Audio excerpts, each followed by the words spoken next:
Hello? Welcome. Do me a simple favor and drop a comment below to help encourage the algorithm to show this episode to more people like you. It could be where you're listening from, the time there, your favorite story in history. Anything, I read every note.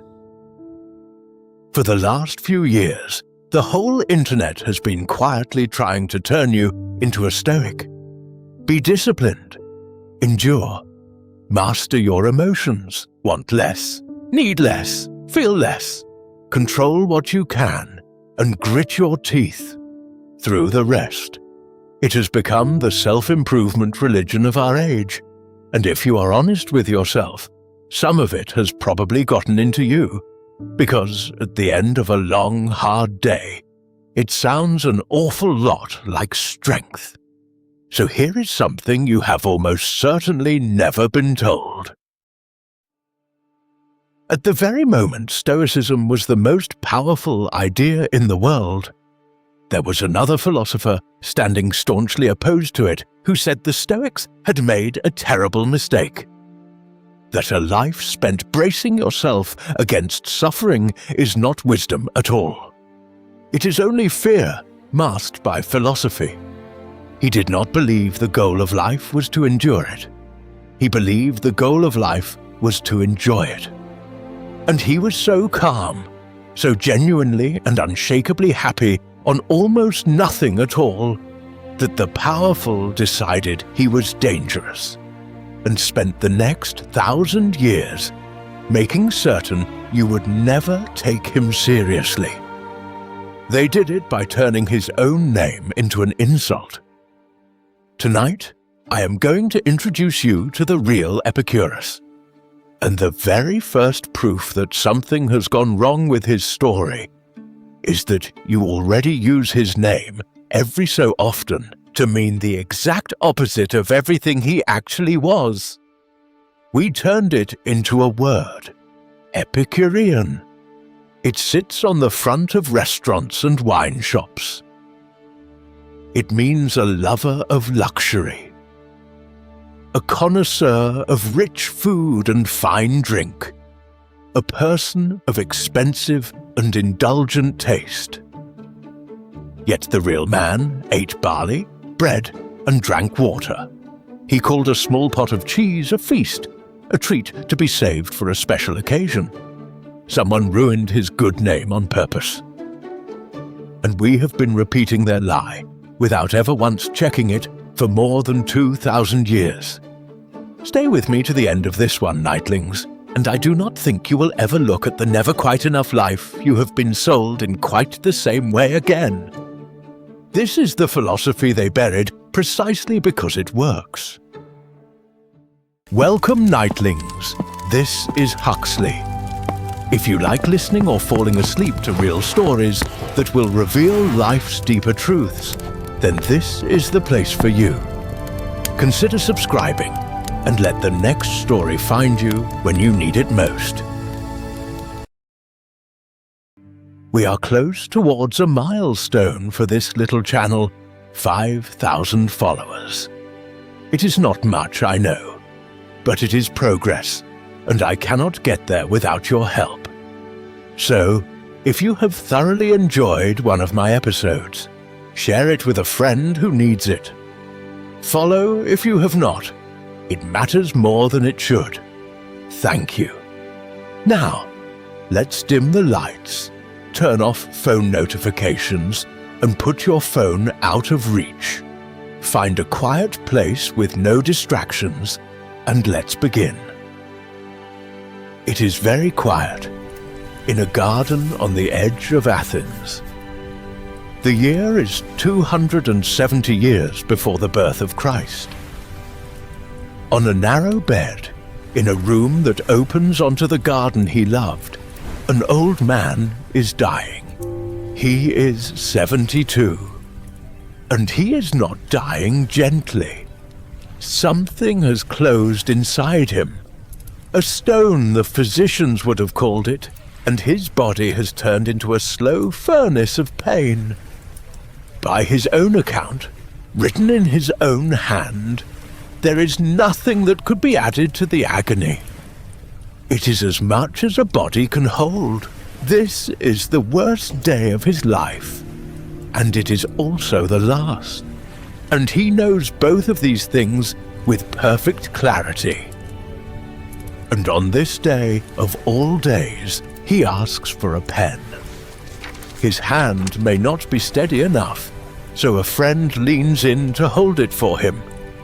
And the old man, burning, hollowed out, hours from the end, begins to write a letter to someone far away. You would expect a will. You would expect instructions, or a complaint, or a plea, or the small, frightened arithmetic of a man counting everything he is about to lose. Instead, he writes one word about this day. This worst day. And it is a word a man in that much pain has no right to reach for, no business even remembering. It is not brave, it is not resigned, it is something stranger than either. And here is where I am going to be a little cruel to you, nightlings, because I want you to feel the size of the question before I hand you the answer. I'm going to leave him there. Pen on the page. The word half-formed, and I am not going to tell you, not yet, what a dying man in the worst hour of his life found to call this day. We have a whole night to earn it.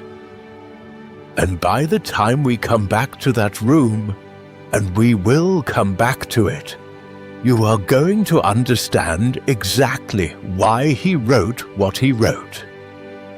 You may even find, to your own surprise, that you envy him for it.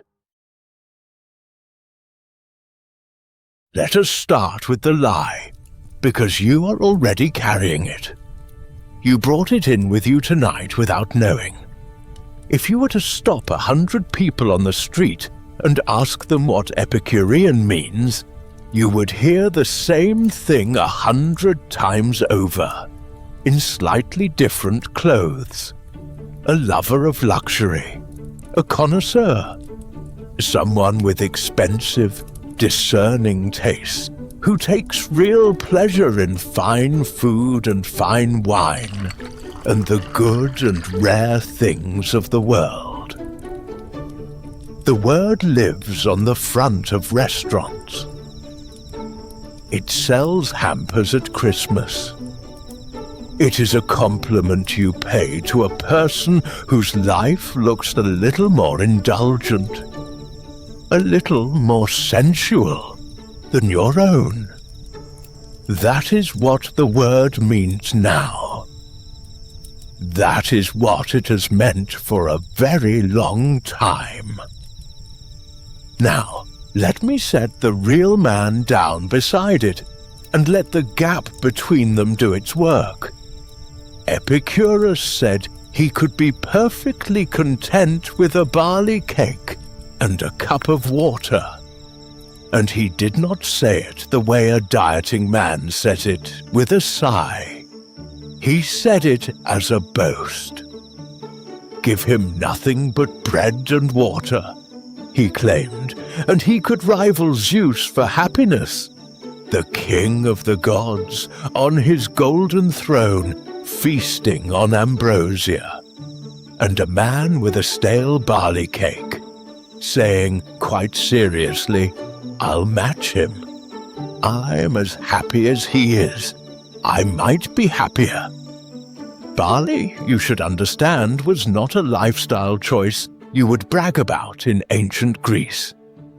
Barley cake, maza, was peasant food, the coarse and cheap stuff, the bread of people who could not afford wheat. Wheat bread was the prestige loaf, the food of people with money. Epicurus ate the poor man's bread and announced he had found the good life in it. And when he wanted to celebrate, when there was, let us say, an occasion, he would write to a friend and ask for a small treat to be sent over, so that he could, in his own words, fare sumptuously. And do you know what the treat was? A little pot of cheese. That is not me trimming the story for effect. That is the story. His idea of splashing out, of really pushing the boat out, was a pot of cheese to spread on his barley bread. And I will confess to you, the first time I truly sat with that, I smiled. The man whose name became our word for gourmet indulgence, whose name is stamped on wine shops and delicatessens, thought that cheese was a blowout. There is something so gentle and so funny in it that it tells you almost everything before we have even begun. Because here is what the word gets exactly, precisely backwards. Epicurus did teach that pleasure was the point of life. That part is true, and we will not pretend otherwise. He is the great philosopher of pleasure, and he meant it. But he had thought harder than anyone about what pleasure actually is, and his answer was not more. His answer was the absence of pain in the body and the absence of trouble in the soul. Pleasure to him was not a thing you added. It was a thing that appeared all on its own, quietly, the moment you stopped hurting and stopped being afraid. A man with bread in his stomach, a roof over his head, and no fear gnawing at his mind was, by Epicurus's reckoning, already at the ceiling of human pleasure. There was nowhere higher to go. The banquet and the barley cake got you to the same place. So why would you chain yourself to the banquet? He put it plainly, in a letter we still have. The pleasant life, he wrote, is not made by an unbroken run of drinking parties and revelry, not by the pleasures of the flesh, not by a table groaning with fish and delicacies. It is made by sober reasoning, by searching out the grounds of every choice you make, and clearing out the false beliefs that let the biggest fears take hold of you. Read that back and hold it against the wine shop sign. The word we use for indulgence was coined by a man who, in his own hand, listed indulgence as one of the things that do not make you happy. So how did this happen? How does a man who ate cheese as a luxury and preached the quiet contentment of wanting less become, of all the words in the language, our word for wanting more? That, nightlings, is the mystery that runs under this entire night, like a river under a garden. Somebody did this to him. It did not happen by accident, and it did not happen slowly and innocently. There were people, some of whom knew him personally, some of whom sat at his own table, who had reasons to turn him into his opposite, and who worked at it. And then there were the centuries, and the empires, and the faith that would inherit the world and decide he was its enemy. We will meet all of them before the night is done. We will watch the lie get built, brick by patient brick. But not yet. To understand a man this badly misread, we have to go back to before the misreading could reach him. Back to a place the slander could not yet touch, because he was just a boy there, on an island that was about to be taken away from him. And I will leave you, before we go, with one small thread to hold. That barley cake, that absurd little pot of cheese, the thing you are smiling at right now, the same as I did. Keep it in your pocket, because that thin, plain, almost comical diet, that stubborn contentment with the smallest possible feast, is the exact thing that will let an old man, 60 years from now, lie in agony on the last day of his life, and call it a blessed one. The joke and the miracle are the same object. Remember the cheese. February, in the year we would call 341 before Christ, the island of Samos, off the coast of what is now Turkey, a green and hilly place in the eastern Aegean. And in a modest household there, a boy is born. His parents name him Epicurus. There is nothing about the birth to suggest what he will become. No omen, no prophecy, no strange light over the house. That matters, I think, and it is worth pausing on before we rush ahead, because so many of the lives we tell each other come preloaded with destiny, the child marked from the cradle. This one isn't. This is a schoolmaster's boy, in ordinary circumstances, on a far edge of the Greek world. Whatever he becomes, he is going to have to build himself, out of very little, with his own hands. That is the first true thing about him.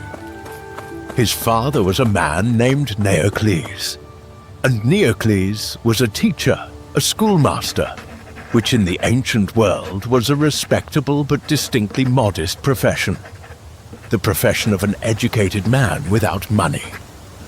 His mother was called Scherestrate, and the family belonged to a particular and slightly awkward category of person. They were klerochoi, Athenian colonists, citizens of the great city of Athens who happened to be too poor to live there. Let me explain that because it shapes everything. Athens, when it had spare land to hand out, would take some of its poorer citizens and settle them on it, often far away, on islands and coastlines it wanted to hold. You kept your Athenian citizenship. On paper, in the records of your ancestral deme, the district called Gargetus, you were as Athenian as anyone strolling through the marketplace under the Acropolis. But you had never lived there. You were a citizen of a city you had perhaps never seen, growing up on an island a week's sail away, belonging to a place that owned you and did not want you close. Sit with that for a moment, because I think the boy did. To be from the very beginning slightly displaced. To hold a home in your name that is not your home in fact. There is a particular kind of watchfulness that grows in a child like that. A sense of not quite belonging anywhere solidly. And I suspect it was in Epicurus early. And I suspect it never fully left him. A man who does not take the ground under his feet for granted tends to look harder at everything. He was, by all accounts, a curious child. Watchful, questioning, the kind of boy who asks the thing the adults would rather he didn't. He was taught first at home, by his father, and then handed on to a local teacher, a follower of Plato named Pamphilus, for a few years of proper schooling. And it is here, in the schoolroom, that we get the one story from his boyhood that has survived, and it is a good one, because it is the whole man in miniature. The teachers of the day taught the old poems, and the old poems said, as old poems do, that in the beginning there was chaos, and out of chaos everything came. And the boy Epicurus, sitting there, put up his hand, or however one interrupted a Greek schoolmaster, and asked the obvious question. The question a child asks and an adult has learned to stop asking. All right. If everything came out of chaos, then where did the chaos come from? And the teacher, the story goes, had no answer, because there wasn't one. It was just the thing you said, the thing everyone repeated, the story that filled the hole where an answer should be. And the boy looked at his teacher, who did not know, and drew a conclusion that would organize the rest of his life. If the people who are supposed to have the answers do not actually have them, then I am going to have to find them myself. That is not a small moment. That is the founding moment. A great many people go their whole lives without ever noticing that the authorities are guessing. This child noticed it before he had whiskers, and he did not find it frightening, or not only frightening, he found it clarifying. It meant the work was his to do. It meant he could trust his own mind, because there did not seem to be anything more trustworthy on offer. I want you to hold on to that boy, that stubborn, watchful, self-appointed boy, who decided he would think for himself because no one else could think for him. Because the world is about to do something very hard to him. It is going to take his island away. And when it does, when the ground that was never quite his gets pulled out from under him entirely, he is going to have almost nothing left to stand on. Almost nothing. Except the one thing he had already decided in a schoolroom on Samos that he could rely on, his own mind. And there is one more thing to carry forward from this gentle beginning, one quiet thread. This boy who decided, so young, that he would face the big questions himself, without a priest or a poet or a god to hand him the answer. This boy would, 60 years on, face the very biggest question of all. The last one. The one at the end. In exactly that way. Alone with his own mind. Trusting nothing but what he himself had thought through. He started training for his death. Though of course, he had no idea that was what he was doing. In a schoolroom, asking his teacher where the chaos came from. He was about 18 when the world tilted. The year is roughly 323 before Christ. And Epicurus has come at last to Athens. Not to stay, not yet, but because every young Athenian citizen owed the city 2 years of service, a kind of national training, military and civic both, called the Ephibote. So the boy who had only ever been Athenian on paper finally set foot in the city that owned him, to do his duty by it. There is something quietly moving in that if you think about it. The colonist's son, coming home to a home he had never lived in. In the same class of young men, serving alongside him, was a boy named Menander, who would grow up to be the most famous comic playwright of the age. History was thick on the ground in Athens that year, though none of them could have known it.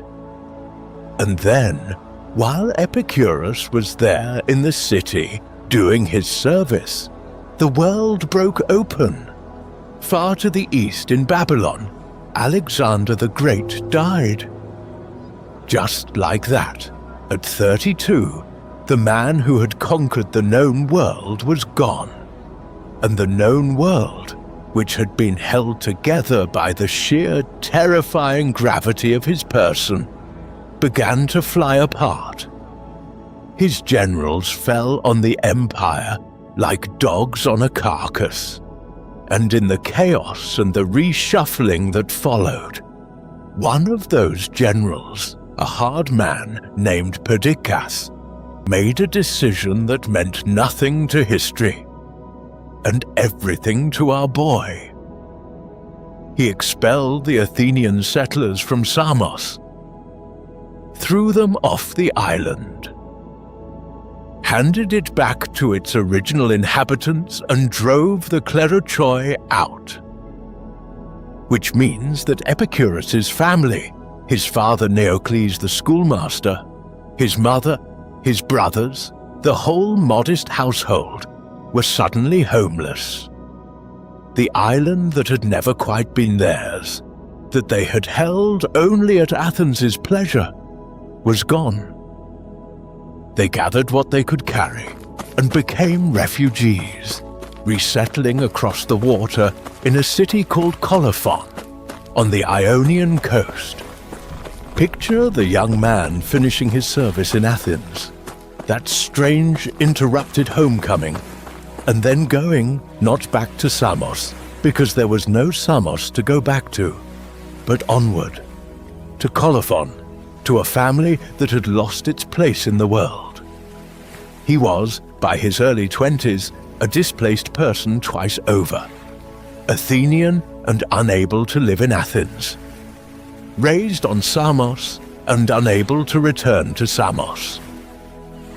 If you had wanted to design a young man who would grow up to distrust the idea that any external thing, any home, any country, any possession could be relied upon to stay, you could hardly do better. The lesson was hammered into him by events. Everything the world hands you, it can take back. Everything. So you had better find your treasure somewhere the world cannot reach. But a mind like his does not merely suffer a loss. It goes looking for something to do with the time. And in Colophon, Epicurus found a teacher, a man named Nausiphanes, who was a follower of the old philosopher Democritus. And through Nausiphanes, the young exile encountered the idea that would become the flaw beneath his entire philosophy. Atomism. Now, atomism is one of the most astonishing guesses in the history of the human mind. And I do not use that word lightly. Long before microscopes, long before any way of checking, Democritus had proposed that everything, absolutely everything, the table and the sea and the stars and you, is made of tiny, indivisible particles, moving through empty space, atoms and void. That is all there is. The particles come together and a thing exists. The particles come apart and the thing ends. There is no more to it than that. No spirit stuff, no divine breath, just matter and emptiness, arranging and rearranging forever. Epicurus took this idea in like water into dry ground. Here, at last, was a picture of the world that did not require you to be afraid. If it is all just atoms coming together and coming apart, then a great many of the things people lie awake dreading simply dissolve. We will come to those. For now, know only that the exile found his physics, and it was a physics of calm. And here, nightlings, is where I have to tell you something that complicates the gentle picture, because I promised you the real man and not a plaster saint. Epicurus, later in life, was not generous about his teachers. Not at all.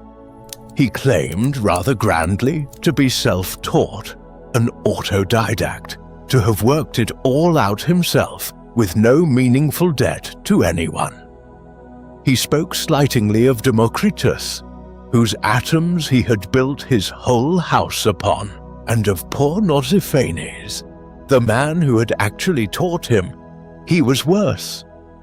He called him, and I am quoting, the mollusk, the jellyfish, the spineless, boneless thing. I find this wonderfully, reassuringly human. The founder of the West's great philosophy of serenity and contentment could be, on the subject of intellectual credit, as prickly and grudging and vain as any of us. He could not quite bear to admit that he owed anyone anything. And you know, tranquility, real tranquility, the kind he taught, is not a thing you are born with. It is a lifelong project, and I suspect he knew that better than anyone, because he had to work at it against a nature that could clearly turn sharp and proud when it felt its originality was in question. I tell you this partly because it is true, and partly because it matters for what is coming. That boast, self-taught, I owe nothing to Democritus, was going to cost him, because his enemies, when they came for him, and they will, were going to take that exact claim and turn it into a weapon. If you say you invented it all yourself, they will say, then explain why it looks so very much like Democritus, whom you have read. Liar, thief, plagiarist. The vanity of the young exile becomes the ammunition of the old man's slanderers. Everything connects in a life. Nothing is wasted, least of all our flaws. There is also, buried in his atomism, one small original addition that he made to Democritus's picture. One tiny change, and I am going to plant it here and not explain it, because it pays off later in a way I want you to feel rather than be told. Democritus's atoms fell through the void in straight lines, forever, fixed, determined like rain. Epicurus said no, sometimes unpredictably for no cause at all, an atom swerves, just slightly, just a hair off the straight path. Hold that word. The swerve. We will need it when we stand this gentle man next to his great rivals. And it turns out to be about nothing less than whether you are free. But that is a long way off. For now, the exile has his physics and his prickly pride and no home in the world. And a man who trusts only his own mind still, in the end, needs someone to talk to. He needs, though he may not yet know it, the one kind of wealth that exile cannot repossess. So he does not settle into bitter solitude. He goes looking. Town by town, he goes looking for the people who will become his real and only country. And that, in the end, is the thing to carry out of these hard years. Exile taught Epicurus that everything, a home, an island, a name, a country, can be taken from you. But the one treasure it could not take, the thing he would set against unbearable agony on the last day of his life, and find, astonishingly, that it weighed more than the pain. That treasure he had not even found yet. The friends were still ahead of him. He just had to go and gather them. He was in his early 30s when he first tried to teach in the open, and it did not go well. The place was Mytilene, the chief city of the island of Lesbos, somewhere around the year 311 before Christ. Epicurus, now a grown man with a fully formed and radical philosophy, set himself up as a teacher there, and the city, more or less, ran him out. The sources are a little vague on exactly what happened, whether it was the local authorities he offended or rival philosophers he angered. But the shape of it is clear enough. His teaching provoked strife. It made people uncomfortable, or hostile, or both, and it became untenable for him to stay. The philosopher of tranquility began his teaching career by being effectively chased out of town. I find a strange comfort in that, and I hope you do too. The man who would build the most serene community in the ancient world did not glide into his vocation on a wave of acclaim. He failed first. He got it wrong, or got the room wrong, or simply landed in a place that had no ears for him. And he did not give up and go home, wherever home would even have been. He gathered his things and he moved on to a city on the mainland called Lampsacus, on the narrow strait of the Hellespont. And in Lampsacus, at last it took. Something clicked in Lampsacus. Perhaps he had learned from Mytilene how to speak so that people could hear him. Perhaps it was simply the right soil. But here the lonely, prickly autodidact discovered the thing that would turn out to be his real genius. And it was not, as he might have expected, solitary brilliance. It was gathering. He was, it turned out, a collector of people, a maker of circles. Men and women came and stayed, and something formed around him that was warmer and more durable than a school. It was closer to a family. Let me introduce you to some of them, because these are not names to skim past. These are the people he will die thinking about. In Mytilene, even in that difficult first posting, he had found Hermachus. A poor man's son, originally trained in rhetoric, in the art of persuasion, who gave it up to follow Epicurus. Hold on to Hermachus quietly. He is not flashy. He does not dominate the story.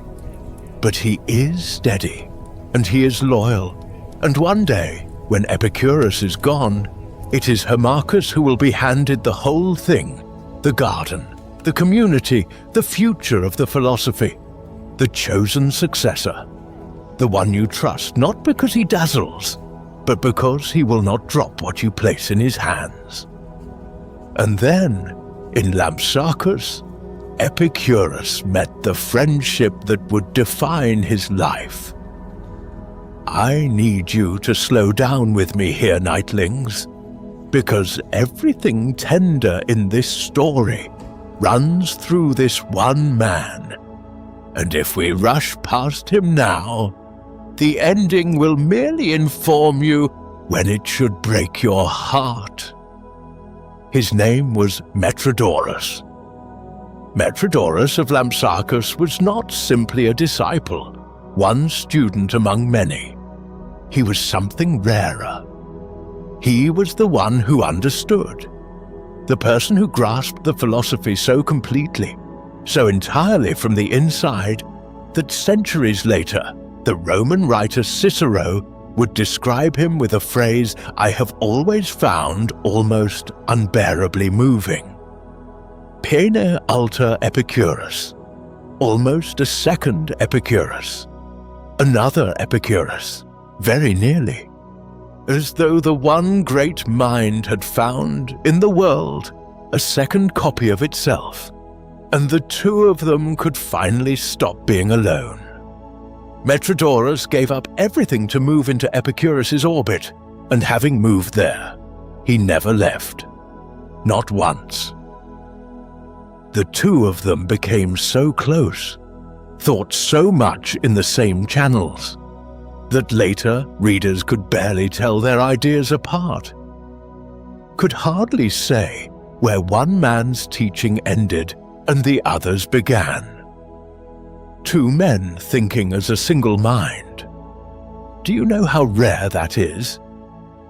To meet, once in your life, the person who sees the world through your own eyes, who finishes the thought you were only halfway through, who makes you feel, perhaps for the first time, that you are not a stranger everywhere. The perennial exile, the man who had lost his island and his home and belonged nowhere, found in Metrodorus a home that was not a place, a home that was a person.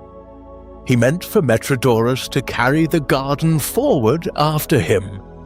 He meant for Metrodorus to be the future. I have to tell you now, gently, so that it does not ambush you later, that it did not happen that way. Metrodorus would die 7 years before Epicurus did, the younger man. The second self, the one meant to carry it all forward, went first. And on the last day of his own life, in the worst pain of it, the thing on Epicurus's mind, the thing he took the trouble to write down as his final request to the world, was the care of Metrodorus's children. That is where this friendship is going.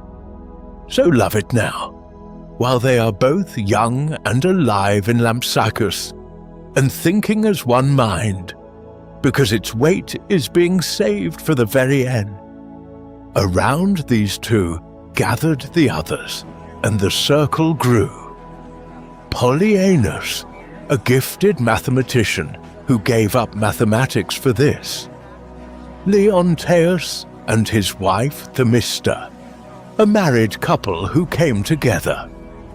A young, devoted man named Colotes, who once, overcome, threw himself at Epicurus's feet in reverence. Idomeneus, who would marry into the group and to whom one day the most famous letter would be addressed. And walking in among all these warm and loyal faces, one more. A man named Timocrates. Timocrates was Metrodorus's own brother. I mark him for you now, quietly the way you might notice a small cloud on a clear day and think nothing much of it. He is here, in the circle, one of the family. But Timocrates and his brother Metrodorus would fall out, bitterly and permanently. And when they did, Timocrates would leave, and having left, he would not simply go his own way. He would turn around and try to burn the whole thing down. Much of the lie we started with tonight, the glutton, the debauchee, the monster of appetite, much of it starts with this one man, this brother, this insider, who knew exactly which lies would stick, because he had sat at the table and knew what the truth was. But that is chapter 12's grief, and we are not there yet. For now, he is just a face in a happy crowd, and only you and I know to watch him. So here is Epicurus then, somewhere around his mid-30s. He has a philosophy, complete and radical. He has failed once and recovered. And he has done the thing the lost boy from Samos most needed to do. He has built himself a household out of chosen people. A family assembled by love and shared convictions rather than by blood. It is warm, and it is real, and it has, though no one can see it yet, one cold thread running through it. And a man with a family finally, at last, wants a home to put it in. A real one this time. One that no general and no empire can expel him from, because it will ask nothing of the world and want nothing from it. So he does the thing that will define him forever. He takes his gathered people and he goes back at last to the city that has owned him on paper his whole life. He goes back to Athens and he buys a garden. But before we follow him through that gate, hold this. Remember the name Metrodorus. Say it to yourself once more before you drift. Because when everything else has fallen away, when the body has failed and the pain is total and the end has come, the last clear thought in Epicurus's mind will not be about himself or his fame or even his ideas. It will be about this man's children. He is gathering in Lampsacus the very people he will be thinking of as he dies. He just doesn't know it yet. None of them do. 306 years before Christ. Epicurus, about 35 now, comes back at last to Athens. Not as a boy doing his service, as a man with a following, a philosophy, and a plan. And he does something that tells you exactly what he had learned from a life of losing places.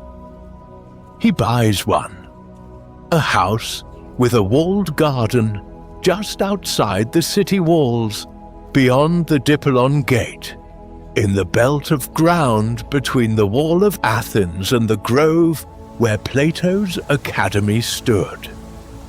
He pays, the records say, 80 minae for it, a real sum, the savings of a frugal man spent all at once on the one thing he had decided was worth it. And the place takes its name from its most ordinary feature. Not the academy, not the lyceum, nothing grand, just the garden. Ho Kepos, the garden. I want to be careful here, because the word school will mislead you.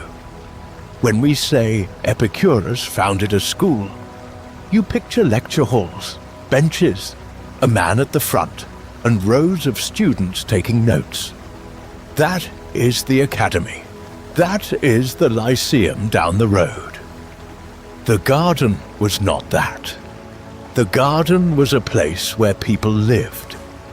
It was a walled property where a group of friends made their home together, grew some of their own food, ate their plain meals side by side, and did philosophy not as a subject you studied for an hour, but as the actual texture of an ordinary day. It was less like a university and more like what we might now call a commune, or an intentional community, or simply a household of the like-minded, gathered behind a wall, out of the wind of the world. And think about why that shape, of all shapes. This is a man who had been expelled from an island by an empire, who had been chased out of Mytilene by a mob or a magistrate, who had learned again and again that anything the public world gives you, the public world can take away on a whim. So what does he build? He builds the one kind of home that politics cannot expel him from, because it withdraws from politics altogether. It asks the city for nothing. It seeks no office, courts no faction, wants no glory.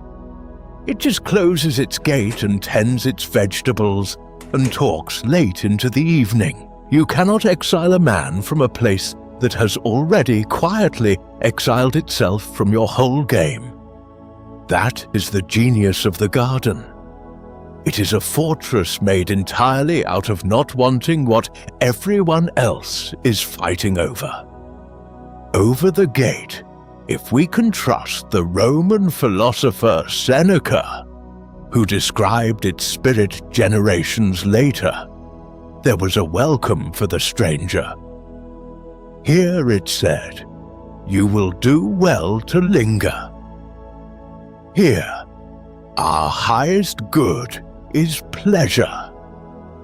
And I can imagine a passerby reading that, in a world that thought it knew what pleasure meant, and expecting to find on the other side of the wall something scandalous, something soft and sensual and a little bit shameful. And instead finding a few people in plain clothes, sharing bread and water and a bit of cheese, talking quietly about how to stop being afraid. The gap between what the sign seemed to promise and what was actually inside is the whole misunderstanding of Epicurus, carved over a doorway. He would run this place, unbroken, for 36 years, and the garden would outlive him by centuries, still going in Cicero's day, still going, some say, 300 years later. But that is the institution. What matters tonight is the man inside it, in these first years, finally, at nearly 40, home. Not home in a city, home in a way of living he had built with his own hands, and his own savings, and his own stubborn certainty about what a person actually needs. There is a small joke in it that I cannot resist, and I think he would forgive me. Every other philosopher founded an academy, a lyceum, a stoa, a grand institution with a grand name. Epicurus founded a philosophy you could weed, a school with a compost heap. There is something so completely him in that, so gentle and so unimpressed by grandeur, that it makes me fond of him all over again. But the walls did not only keep the noise of Athens out, they let something in. Something that no other school of that age would have allowed through its door. And it is that something, that quiet, radical, almost invisible decision about who was welcome inside the garden, that turned this peaceful vegetable patch into a scandal. That is where we go next. For now, hold the gate, hold the wall and the vegetables and the plain bread. Because Epicurus bought this garden at 35, and he would die inside it at 72. The green and walled place he purchased as a middle-aged man was, though he could not have known it, the very room he had chosen to die in. He was, in the most literal sense, already home. Here is what came through the gate. Here is the scandal.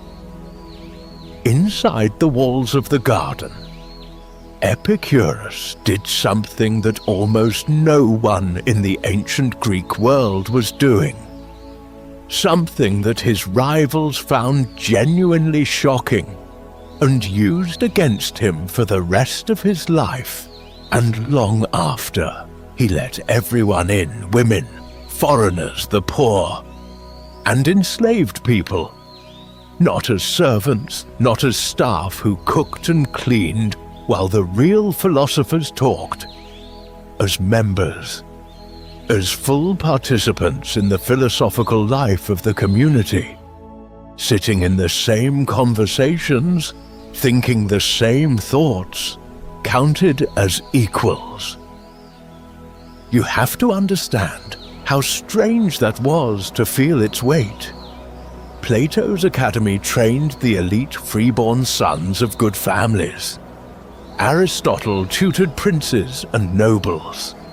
Across the Greek world, philosophy was, with vanishingly few exceptions, the business of free, well-born men, and everyone else was either invisible or in the kitchen. And here is this schoolmaster's son, this man who ate barley bread, quietly throwing the doors open to exactly the people every other school kept out. A woman could think, he seemed to believe. An enslaved man could reason. A mind is a mind, whatever body it arrives in, whatever station the world has assigned it. It seems so obvious to us now that it is easy to miss how close to unthinkable it was then. He was, by the standards of his own age, doing something close to dangerous. Let me give you some of their names, because they were real, and because they have waited a very long time for someone to say them gently. There was Leontian, a woman of the garden, and not a quiet one. Leontian did something that must have made the philosophical establishment choke on its wine. She wrote a treatise, a work of philosophy, and not a modest, hedging little thing, but a direct refutation of Theophrastus, one of the most eminent and respected philosophers of the age, the very successor to Aristotle himself. She took him on, in writing, in argument, and here is the detail I love. Even Cicero, a Roman writer generations later, who did not much like the Epicureans, and who sniffed that she had the effrontery, the nerve to answer back to a great man. Even Cicero had to admit that she did it well, that she wrote elegantly in good, clean Attic Greek, the insult and the compliment in the same breath. She had no right to be that good, and she was that good anyway.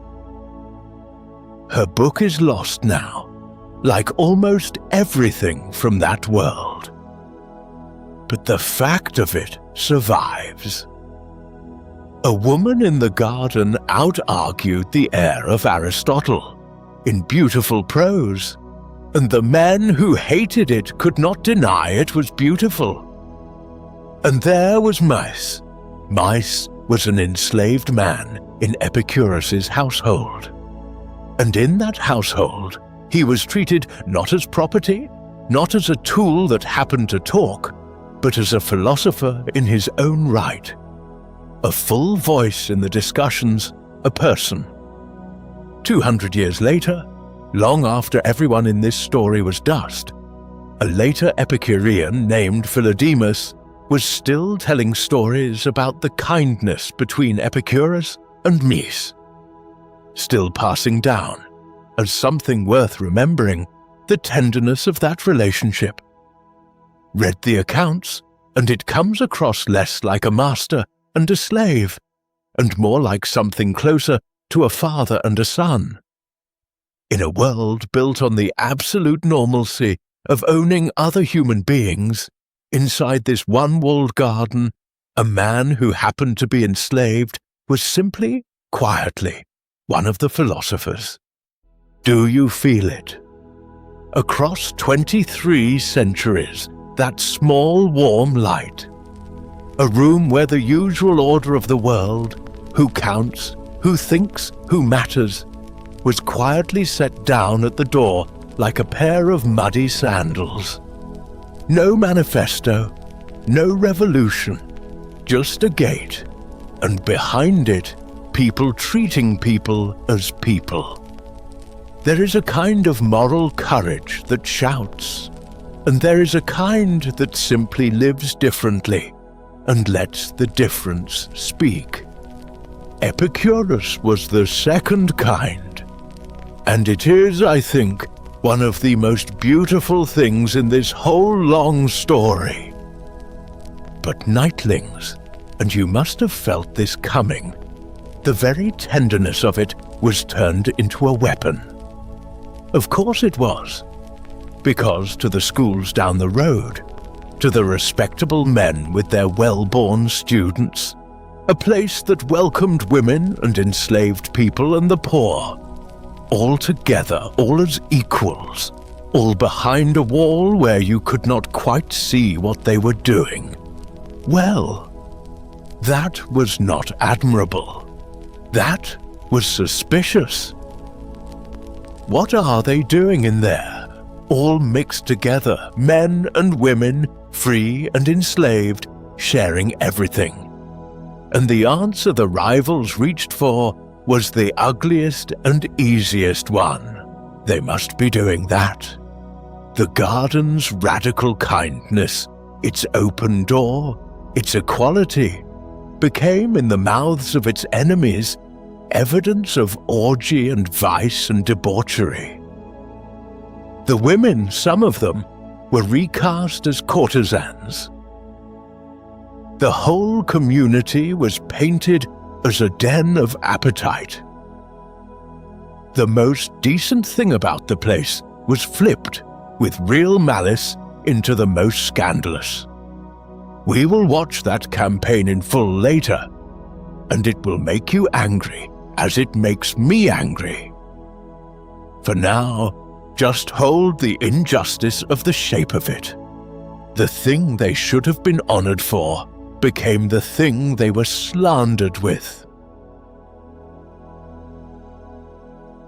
It is dusk in the garden, and a young man is afraid. Let us call him Colotes, because Colotes was real, one of the most devoted of them, a young man who once, the story goes, was so overcome in Epicurus's presence that he fell to his knees. And let us imagine him here, in the blue light after sunset, sitting with the old teacher, carrying the fear that everyone in the ancient world was taught to carry from childhood. The fear that the gods are watching, that they are up there and they are counting, weighing your every act, ready to punish, quick to take offense, sending the plague and the storm and the failed harvest as payment for some right you forgot or some pride you showed. It is a heavy thing to carry, that fear, and Colotes has carried it a long time. And Epicurus does not lecture him. That is the thing I want you to see about this whole part of his life. He does not stand at a podium and deliver doctrine. He treats the boy the way a physician treats a wound. Gently, precisely, with the aim of making the pain stop. Because that is what Epicurus believed philosophy was for. Not clever argument for its own sake. Medicine. Medicine for the soul. Empty is the word of a philosopher, he said, that does not heal any suffering. And so, this is not a classroom. This is a bedside. Everything he teaches in these years, all of it, he teaches like a doctor easing a frightened patient, and though none of them can see it, he is also, quietly, learning to be his own physician, rehearsing the calm he will need on a night that is still decades away. His followers, later, boiled his medicine down into 4 short lines, a little formula you could carry in your pocket and recite when the fear came back. They called it the tetrapharmakos, the 4-part cure, named after a real ointment of the time that mixed 4 ingredients to heal a wound. And I should be honest with you, as Epicurus would want me to be, that this neat little 4-line version is a summary made by his followers, tightened into a slogan by a later Epicurean named Philodemus. It is not a sentence that came from Epicurus's own mouth in quite that form. But it captures him truly, and it goes like this. Do not fear God. Do not worry about death. What is good is easy to get, and what is terrible is easy to endure. 4 lines. A whole philosophy of peace, folded small enough to hold. Tonight, the first line. Do not fear God. Now, here is where people get Epicurus wrong in the other direction, and I want to set it right. He was not an atheist. He did not say there are no gods. In fact, he said something more interesting, and stranger, and far more calming. He said, the gods are real. But they are not what you think, and they are not watching you, and they do not care. Picture it the way he did. If a God is truly blessed, truly perfect, truly happy in the complete way that only a God could be, then a God must be entirely free of trouble, free of worry, free of need. And a being that is free of all need and all trouble would have no reason on earth or off it to concern itself with you, to be angry at you, to want anything from you. Anxiety, resentment, the hunger for worship, the appetite for revenge, these are all forms of need, of lack, of disturbance. And a perfect being has no lack. So the gods, Epicurus taught, live somewhere serene and far away, in the calm spaces between the worlds, a place later writers called the intermundia. And there they exist, in perfect, unbroken bliss, wanting nothing, needing nothing, troubled by nothing. They send no plagues. They answer no prayers. They keep no ledger of your sins. They are not cruel. They are simply, blessedly, not interested. And so, there is nothing there to fear. The great watching eye you were taught to dread your whole life was never watching. It was too happy to bother. Can you feel the weight come off? Even now, even in an age when most of us no longer lie awake, fearing Zeus. Because the fear he is really lifting is older and deeper than any particular god. It is the sense of being judged, the feeling of a cosmic bookkeeping, a great scale somewhere on which your worth is being weighed and mostly found wanting. The dread that someone or something is keeping score and you are losing. Epicurus reaches up very gently and takes that scale down off the wall. No one is keeping score, he says. You can put the fear down. It was never yours to carry. And here, nightlings, if you are listening closely, is the single most important thing in this entire night, and I am going to plant it now, quietly, and let it grow. Look again at what makes his gods happy. They do not feast.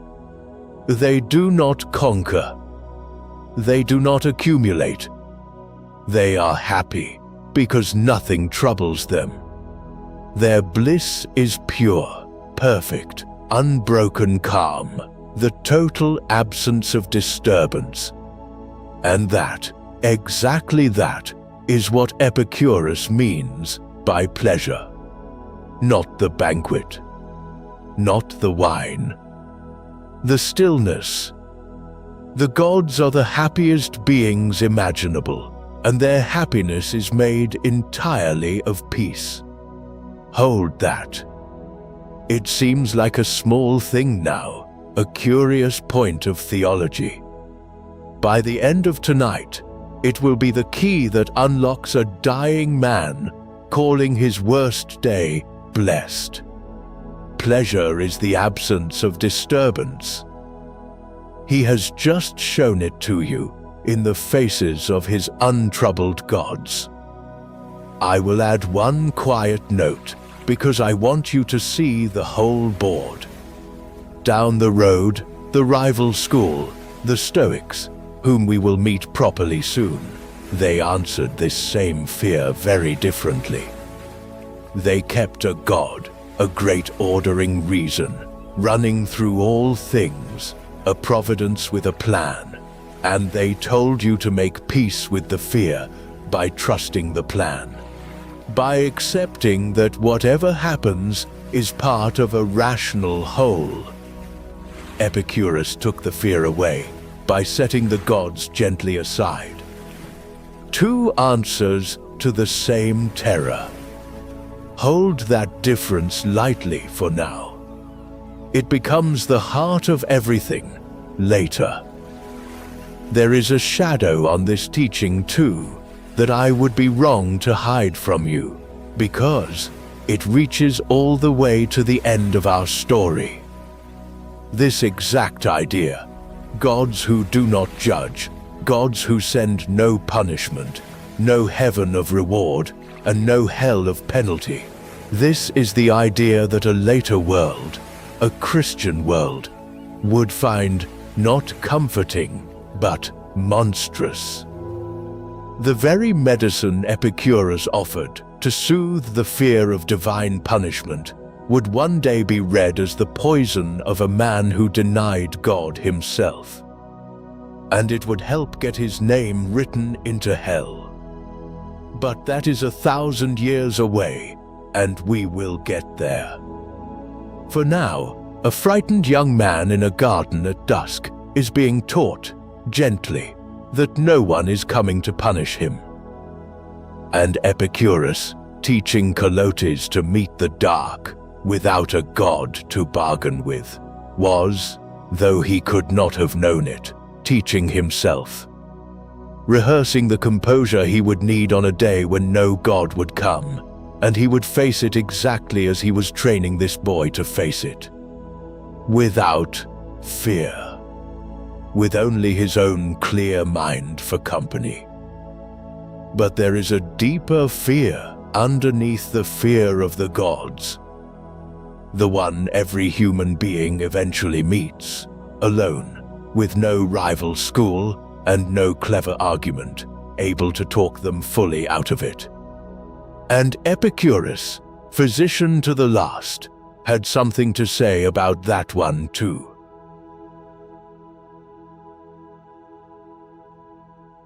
The news comes into the garden on an ordinary day, the way the worst news always does.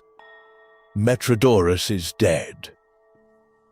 Metrodorus, the second self, the friend who understood, the almost another Epicurus, the one who was meant to carry it all forward.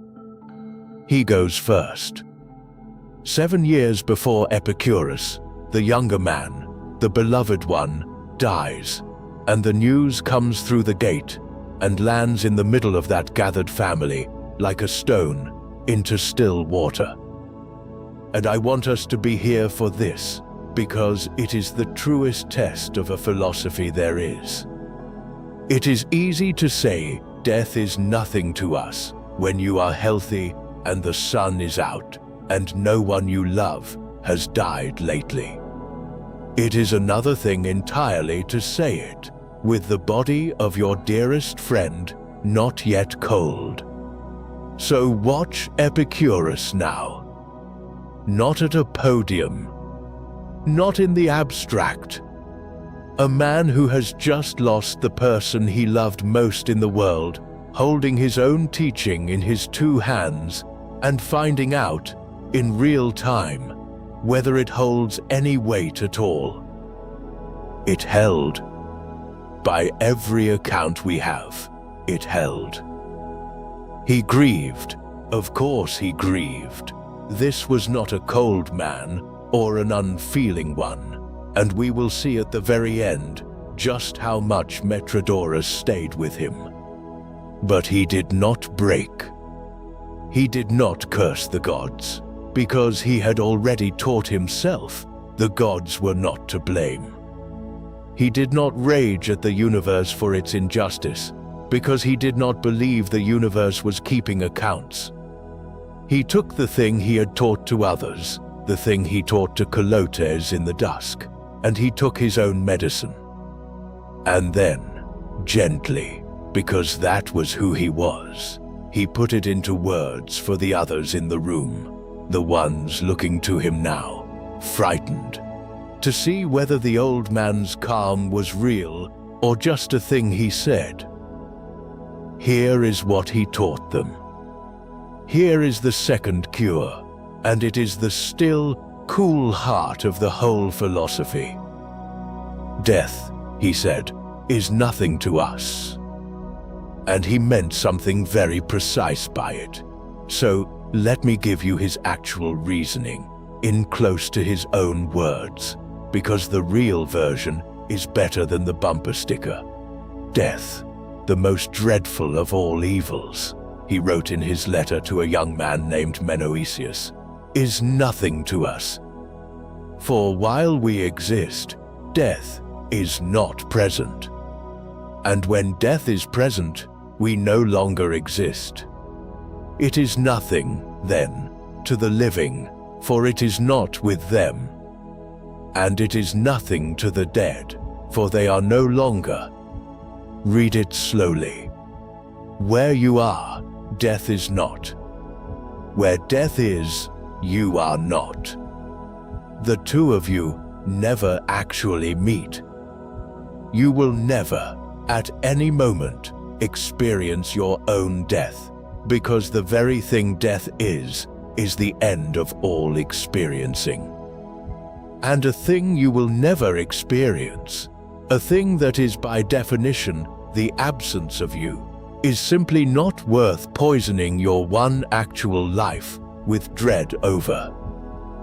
He is not, notice, promising you anything. This is the part that startles people. There is no heaven here, no reunion, no immortal soul drifting on to a better place. He believed, remember, that you are atoms, and that when you die, the atoms come apart and disperse, and the you that was assembled from them is simply, quietly, over. No punishment, but also no reward. And to some, that sounds bleak. But sit with it a moment the way he wanted you to. He is not trying to talk you out of caring about death by dangling a paradise. He is doing something braver. He is saying that oblivion is not to be feared, because there will be no one there to suffer it. The lights do not go on somewhere else. The lights simply go off, and going off is not a thing that hurts, because hurting requires a someone, and the someone is gone. His whole aim is not to help you cheat death. It is to stop the fear of death from eating the life you actually have, right now, tonight, while you are still here to live it. And I will tell you the truth, nightlings, this is not a comfort that works for everyone, and Epicurus would not have pretended otherwise. Some people need the hope of more, and he is not offering it. But for a great many people, then and now, lying awake in the small hours with the cold thought pressing down, there is an enormous and unexpected relief in what he is saying. You do not have to solve death. You do not have to defeat it, or bargain with it, or earn your way past it. You only have to stop letting the fear of a thing you will never even be present for steal the hours you are present for. That is all. Put it down. It was never going to be yours to carry into wherever you are, or aren't going. The Stoics, our rivals down the road, reached a strange kind of peace with death too, and it is worth noticing how differently. They said, "Do not fear death, because it is simply part of nature's order, the turning of the great wheel, and yours to accept, as you accept the autumn." Epicurus said, "Do not fear death, because you will never once meet it. Same destination, that quiet, unafraid stillness at the end. Opposite roads to get there. 2 schools, 2 maps, 1 peak. Keep noticing that. It is going to matter enormously. But for tonight, feel only this. A man has lost his dearest friend, and instead of being destroyed, he has gathered the frightened people around him and shown them, with his own steadiness, that the thing they dread most can be looked at directly without flinching.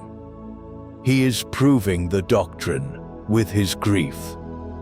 And he does not know it yet, cannot know it, but he is also rehearsing.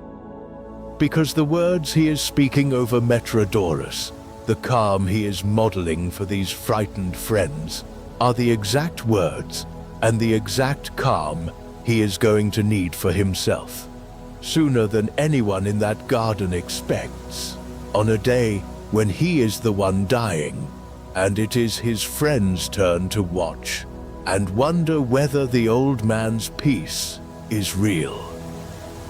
It was real. Hold that thought. We are almost to the place where he proves it. Therefore, with the 2 great fears lifted, the fear of the gods and the fear of death, the 2 heaviest stones a human being carries, Epicurus can finally turn and tell you what he actually meant by that dangerous, misunderstood word. Pleasure. And it is nothing, nothing at all, like the word on the wine shop sign.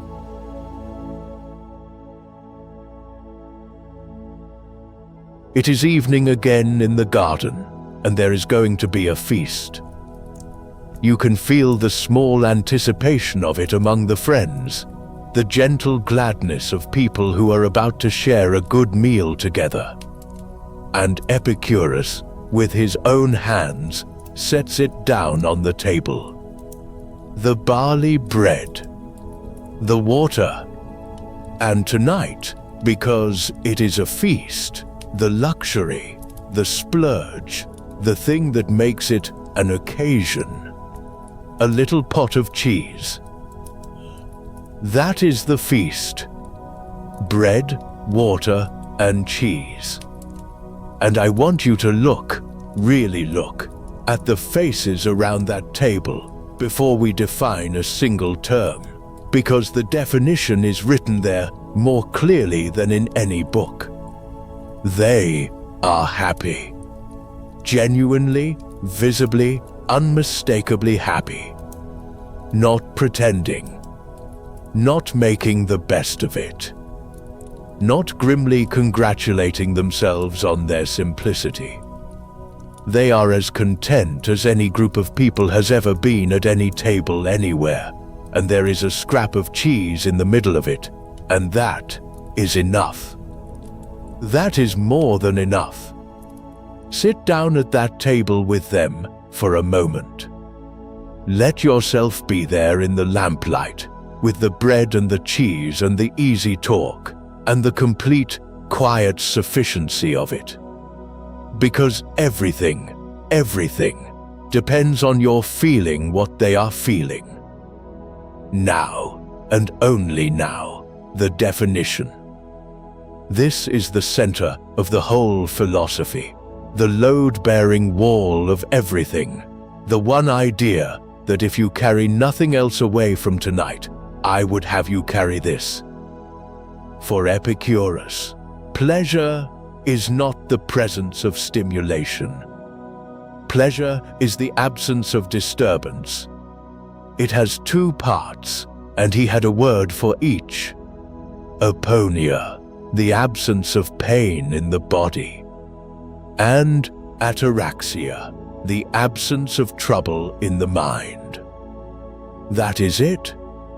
That is pleasure in its highest and truest form. Not the thrill of getting, the peace of not lacking.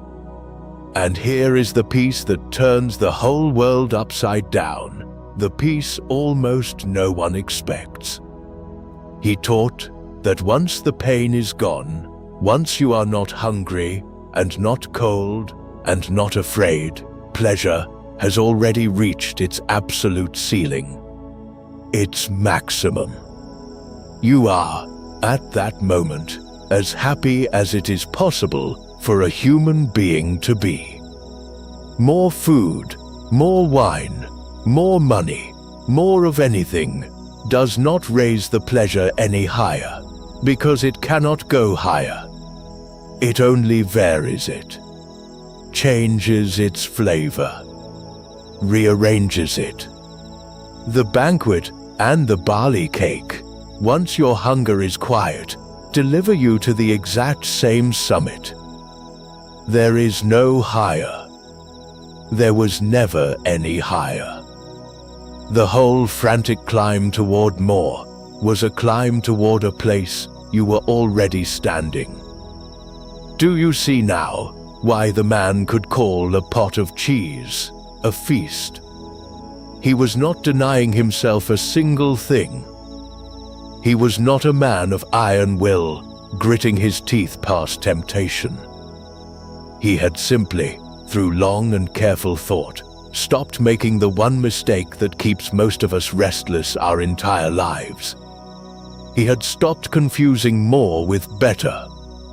Once the bread had quieted his hunger, he was full. And full is full. There is no fuller.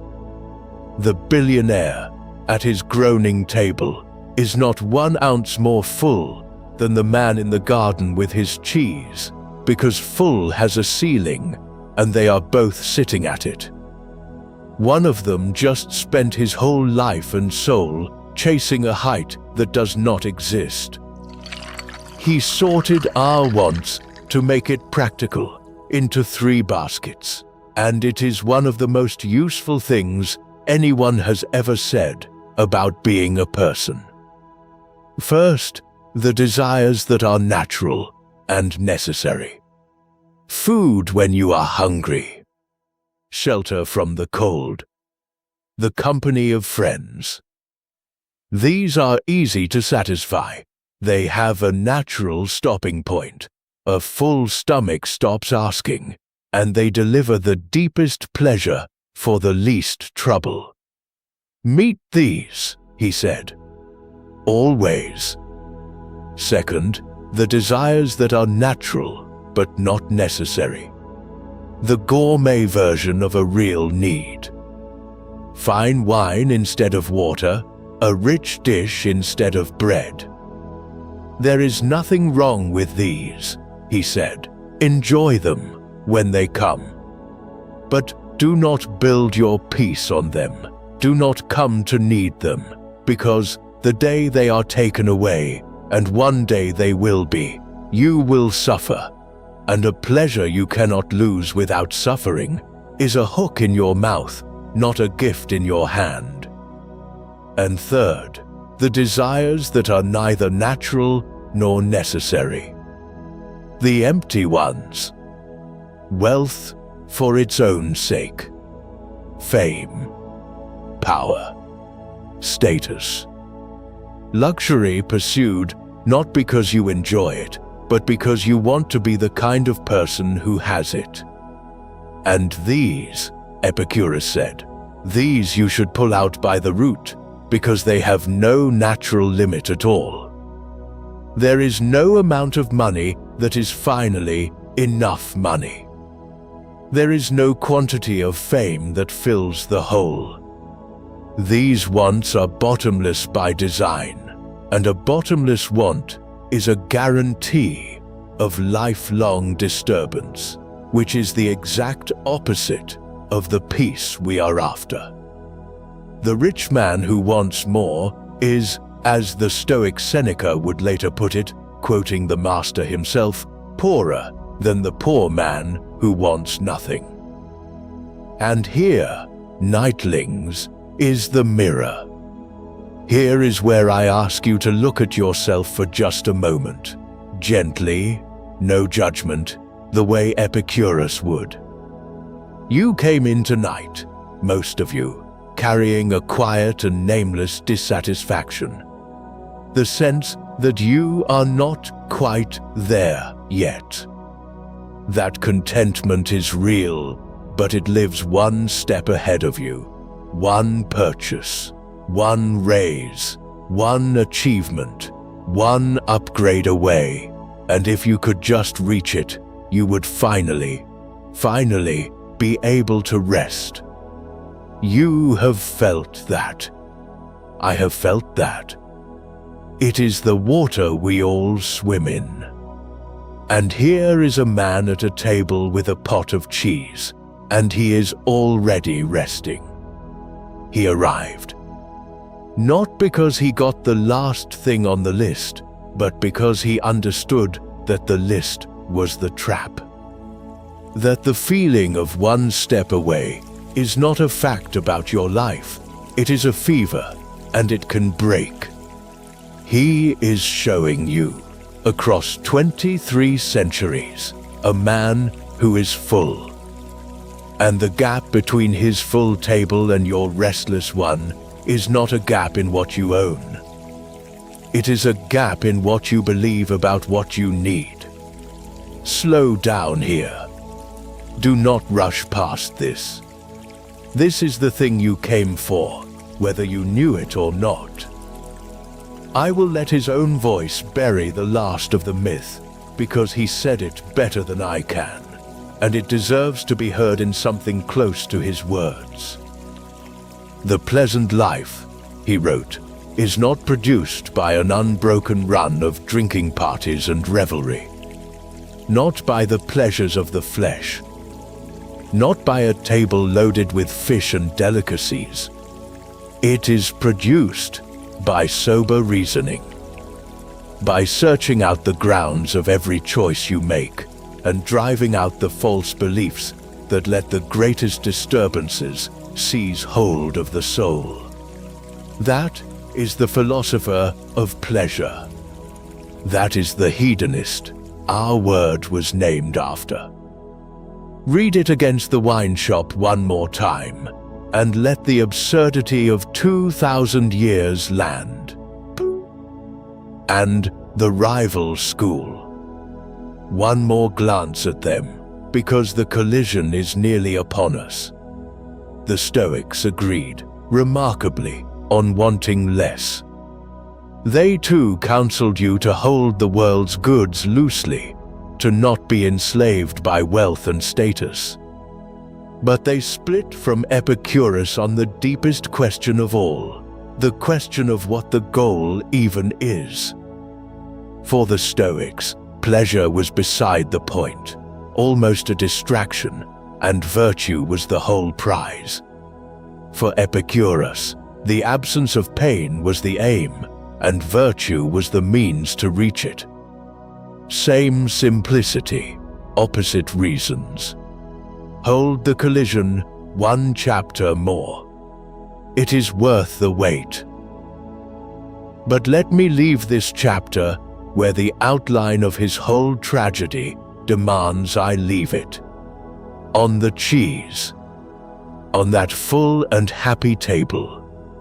Because this exact scene, this man who could look at a scrap of cheese and see a feast, this is the man who would one day be remembered by nearly everyone, for nearly 2,000 years, as history's greatest glutton.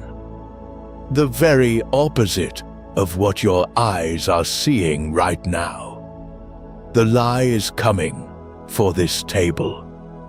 The lie is coming for this gentle, frugal, laughing man, and it is going to bury him under a mountain of imaginary appetite. But that lie hadn't been invented yet. Tonight, in the lamplight, he is only a man enjoying his cheese with his friends, full and unafraid, as happy as a god in the calm between the worlds. And that contentment, that unshakable fullness, is the very thing, the exact thing, he will one day weigh against the worst agony a body can hold, and find, to the astonishment of everyone, that it weighs more. But there was a rival school that built its serenity on the opposite foundation. And to see Epicurus clearly, to really see him, we have to stop him standing next to them at last and let them argue. Before we do, one small and warm aside from me to you. If a name or a moment from history has ever caught at you, some person or event you found yourself wanting to know more about, drop it in the comments for me. The topic, the figure, all simply your favorite story from the past. I read them, more than you'd think, in the quiet hours. Some of the best of these nights began as someone's half-remembered curiosity, left in a comment that I could not stop thinking about. Now, to the rival garden.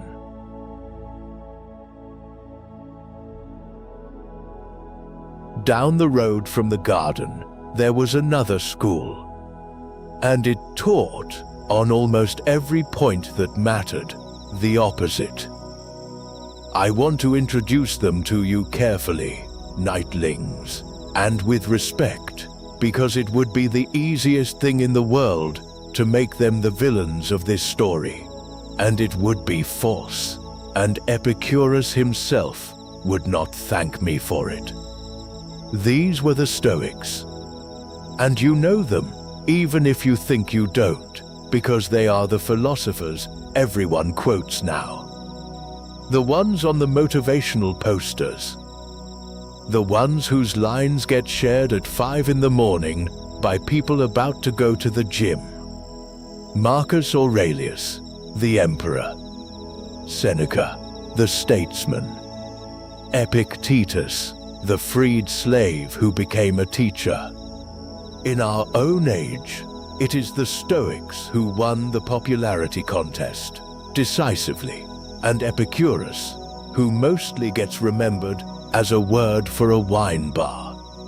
So let me hold them side by side, these two great rivals, as fairly as I can, because the truth of it is far more interesting than a fight.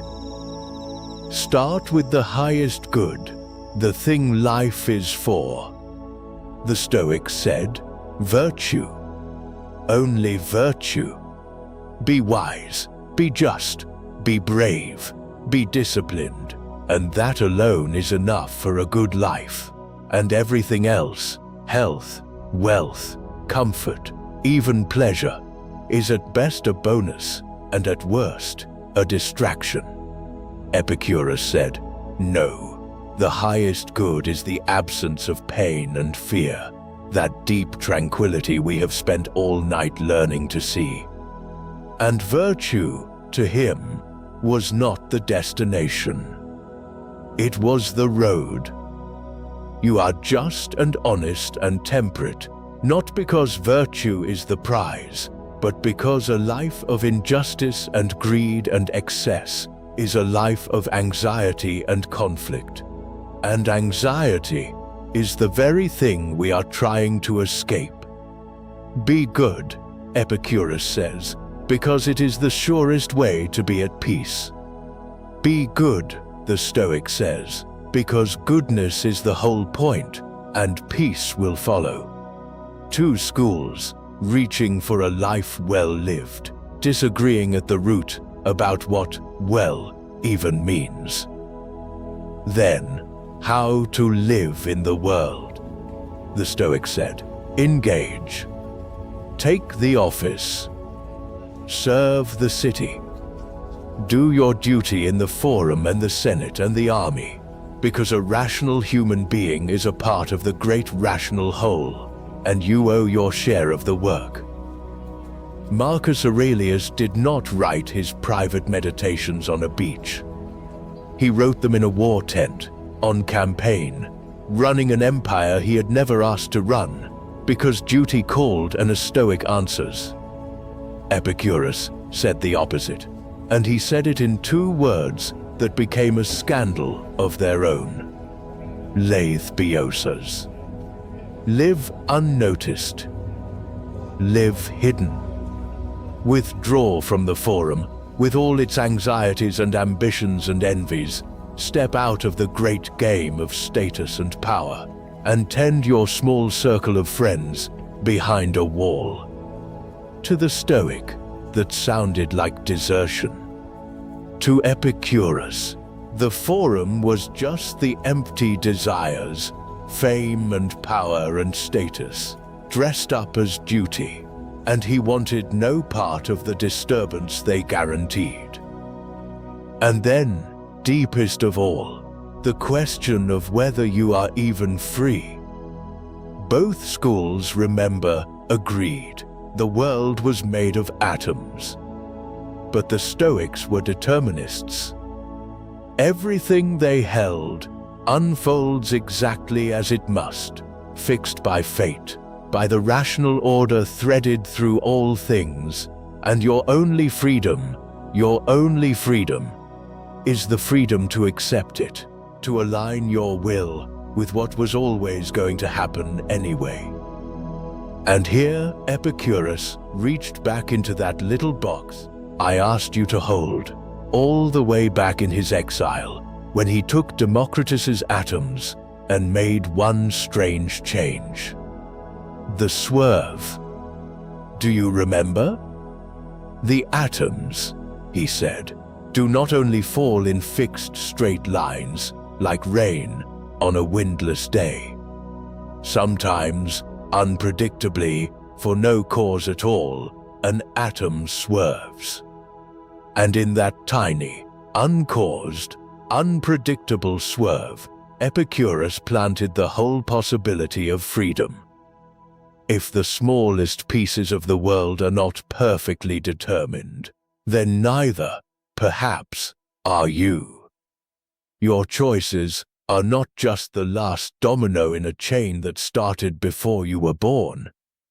Something in you can swerve. I will be honest, as I always try to be, that the vivid version of this argument, the swerve as the birthplace of free will, comes to us most fully from the Roman poet Lucretius, writing 2 centuries later, and not from Epicurus's own surviving hand. But the seed is his. The Stoic universe is a magnificent machine, and your dignity is to accept your place in its gears. The Epicurean universe has a little play in it, a little give, a little room to move. And to a great many people, that difference is the difference between a cage and a life. So there they stand. Virtue against tranquility. Duty against withdrawal. Fate against the swerve. The 2 great philosophies of how to be calm in a hard world, and they could hardly seem more opposed. And now, nightlings, step back with me. Stand up from the argument for a moment and look at the 2 schools from a little distance, from the hill above the road, where you can see both gardens at once.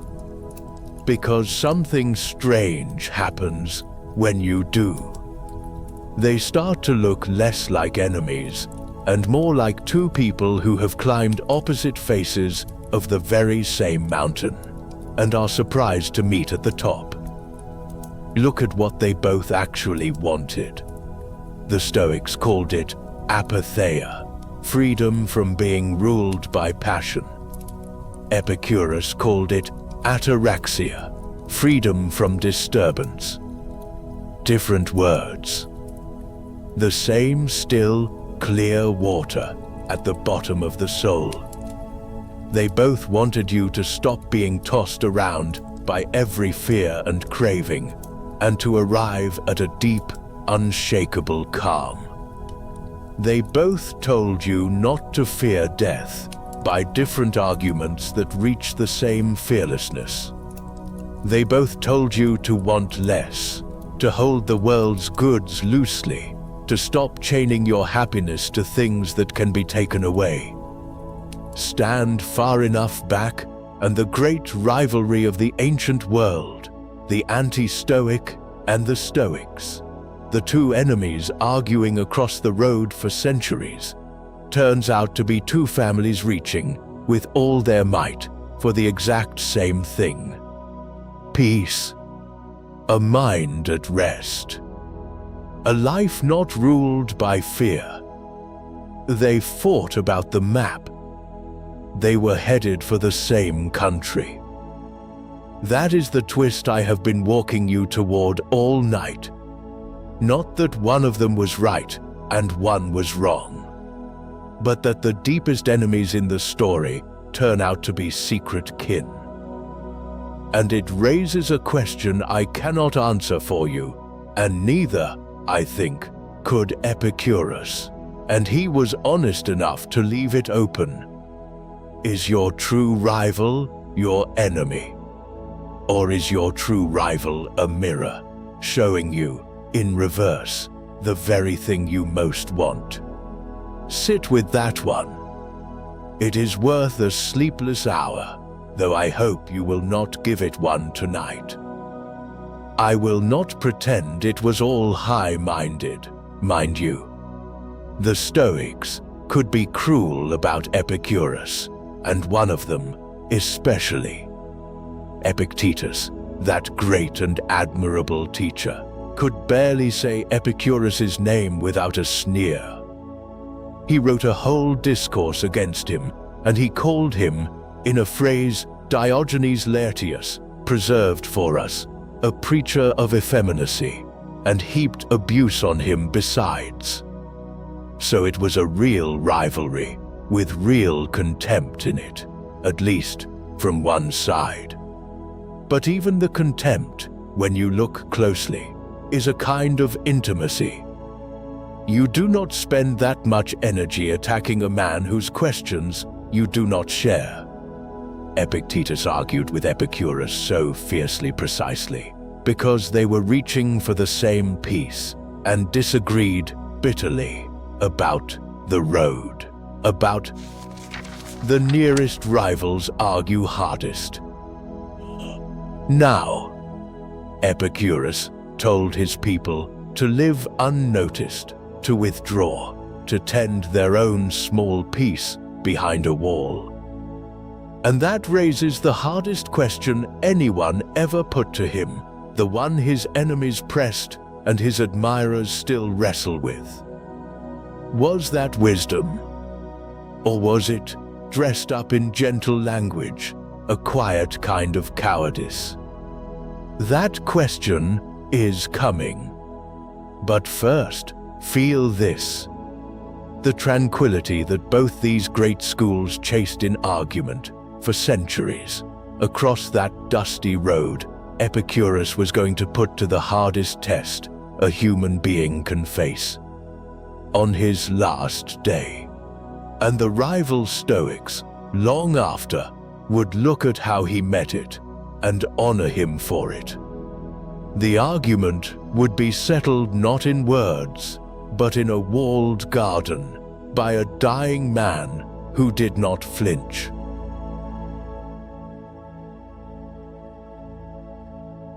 Of all the doctrines, this is the warmest and the most human, and the one where I most want to sit close to him and simply listen.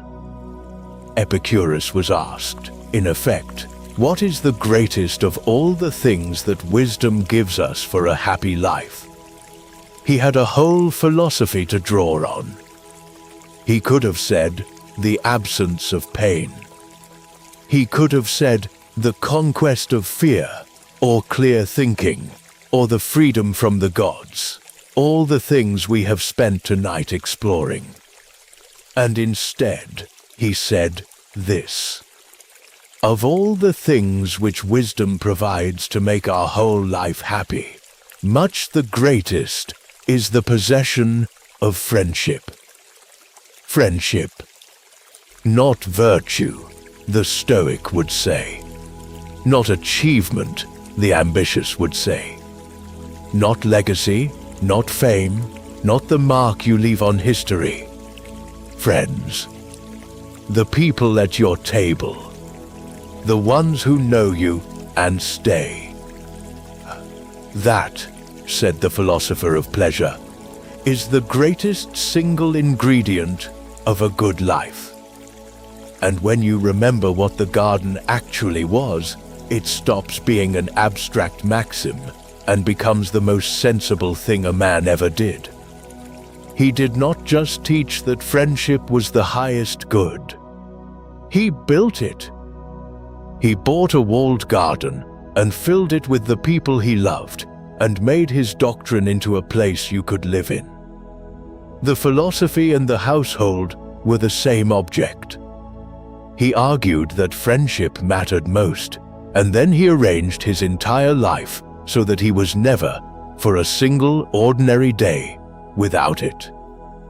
And out of that came the other maxim, the twin of it, the one that got him into so much trouble.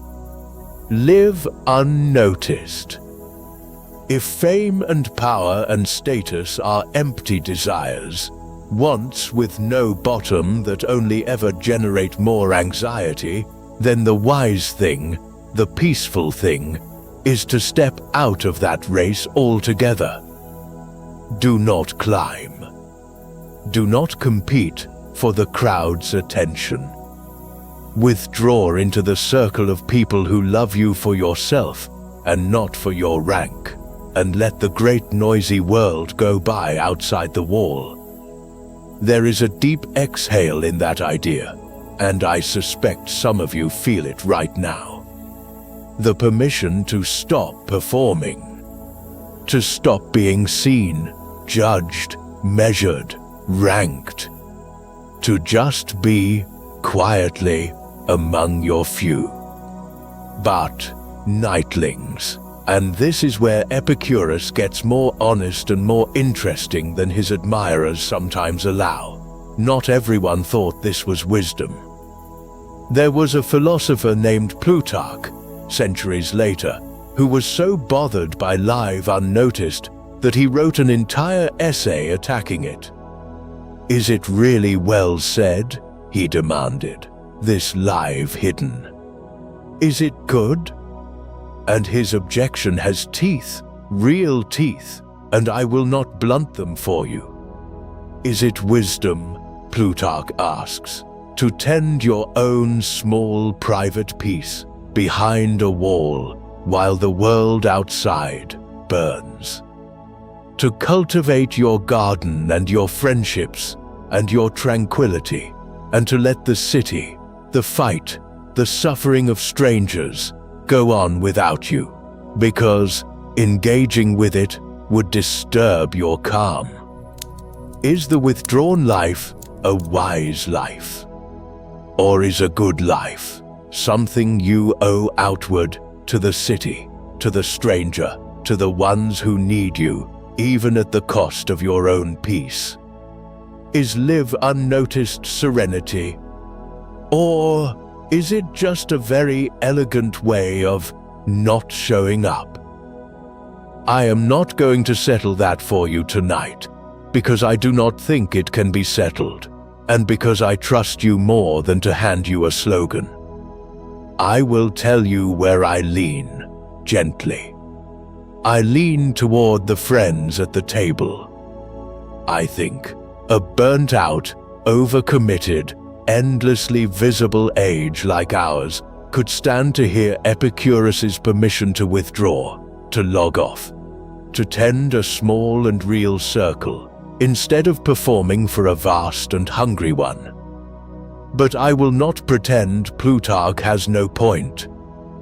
because he does. There is a version of life unnoticed that is wisdom, and there is a version that is just hiding. And the honest truth is that only you, in your own life, can tell which one you are doing. Epicurus lays both hands open. He does not close the fist. And I love him for not pretending the question is easy. There is one more irony here, and it is a smiling one, so let me not miss it. The man who told everyone to live unnoticed is, 23 centuries later, one of the most famous names in the entire history of human thought. His name is on shops and books and, God help us, wine labels. The great apostle of obscurity could not, in the end, manage to be obscure. And I hope, that somewhere he would find that funny. He had a gentle sense of humor, this man. He would, I think, forgive the world for remembering him. He would only wish it had remembered him correctly. Because here is the thing that ties this whole tender chapter to the end that is now very close. He said, friendship was the greatest good. He built his life around it. And that was not a theory he held. It was a preparation he made. Because on the last day of his life, when the pain was total and the end was certain, the friends he would need were already in the room. He had spent his entire life making sure of exactly that. The withdrawal, the wall, the small circle, the choosing of people over fame, all of it, it turns out, was him, quietly arranging, decades in advance, to not die alone. And he didn't. Before we follow him to that room, let me share one quiet thing with you. On Patreon, I read the classics in full, the whole of them, cover to cover, in the dark, for those who want them. Marcus Aurelius and his meditations that we spoke of tonight. Others besides.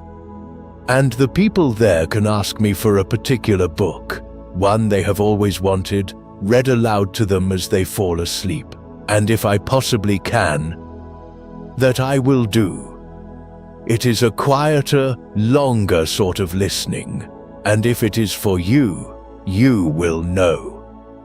The link is below. Now, to the darkest chapter of the night, and then, I promise, to the light.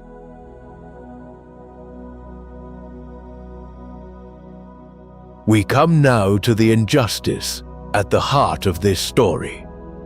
The thing that was done to a gentle man by people who knew better.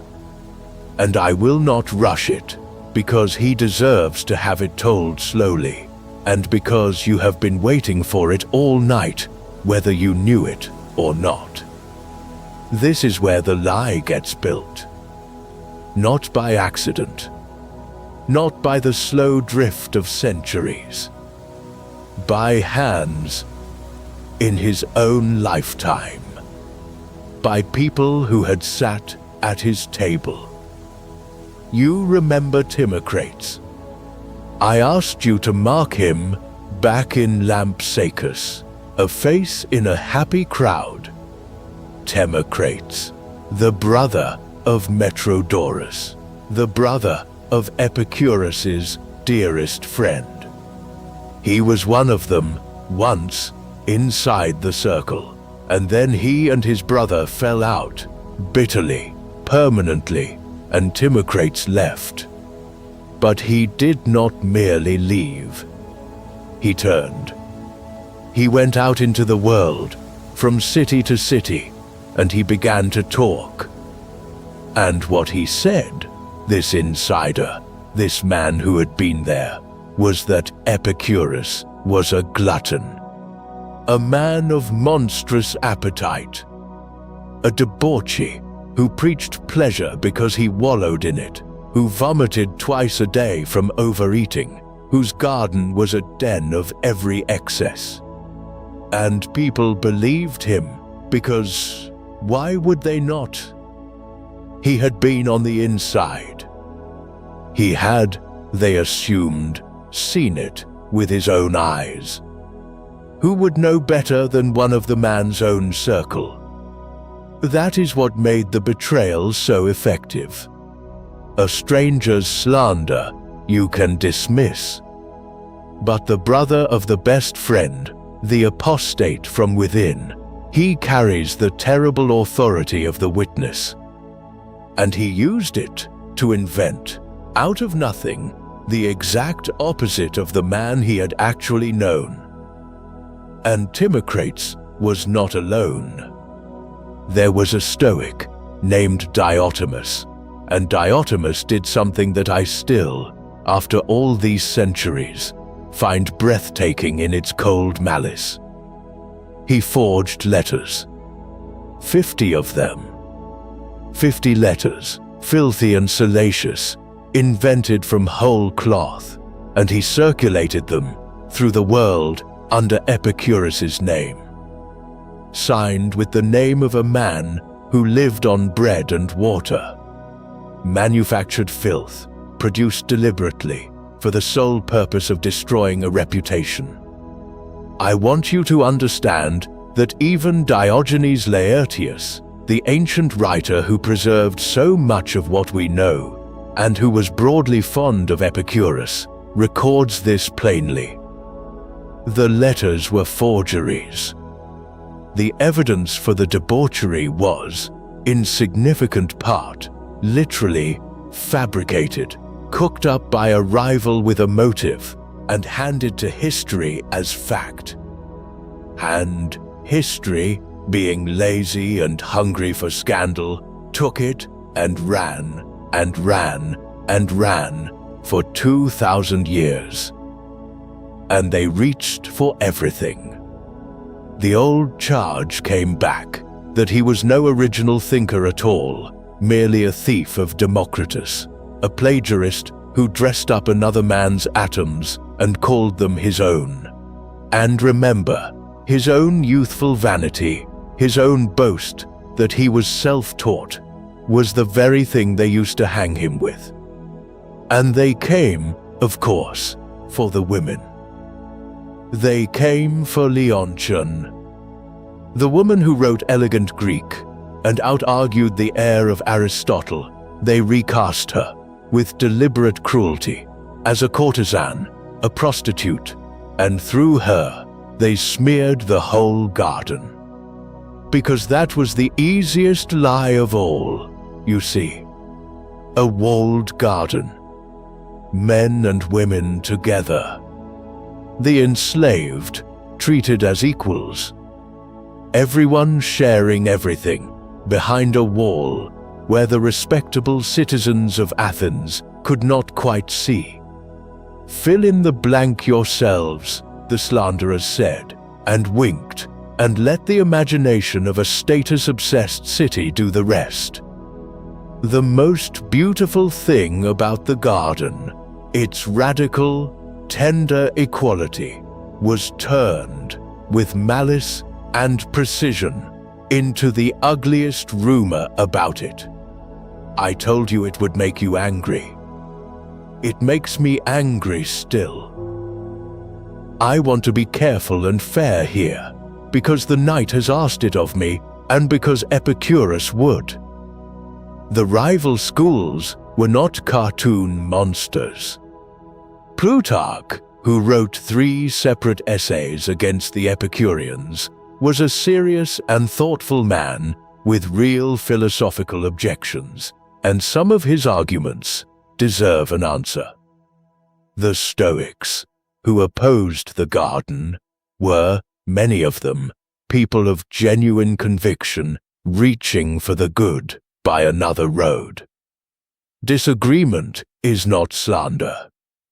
But Diotimus's 50 forged letters were not disagreement.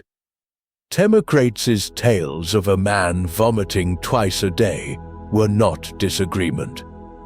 Those were lies, chosen deliberately by people who had access to the truth and preferred the weapon. And the tragedy, the particular tragedy of it, is that the gentlest man in this whole story was utterly defenseless against them. Because the one weapon he refused, on principle, to pick up was the lie. He would not slander back. He would not manufacture filth about his enemies. And so his very goodness, his refusal to fight dirty, left him naked in front of people who had no such scruple. His serenity was read as arrogance.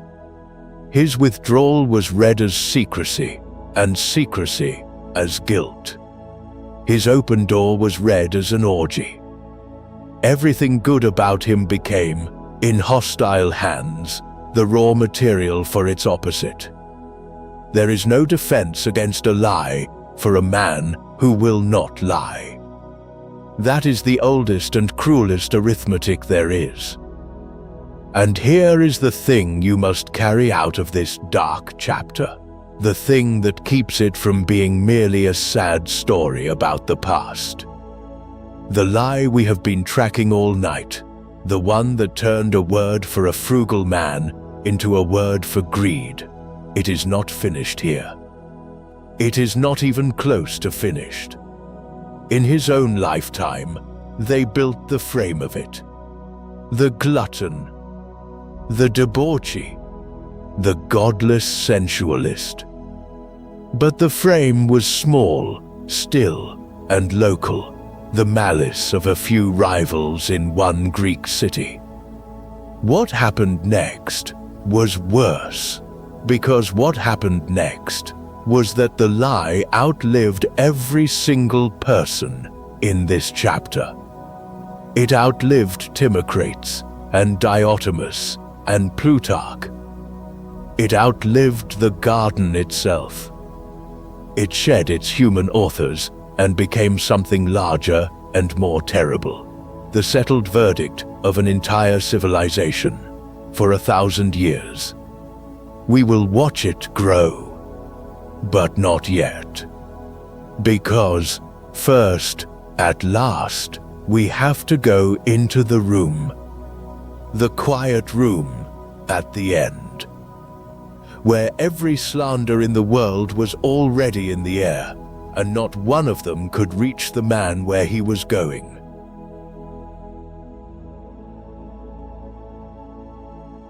We have been circling this room since the very first minute of the night. Now we go in, and this time we stay. Athens, 270 years before Christ.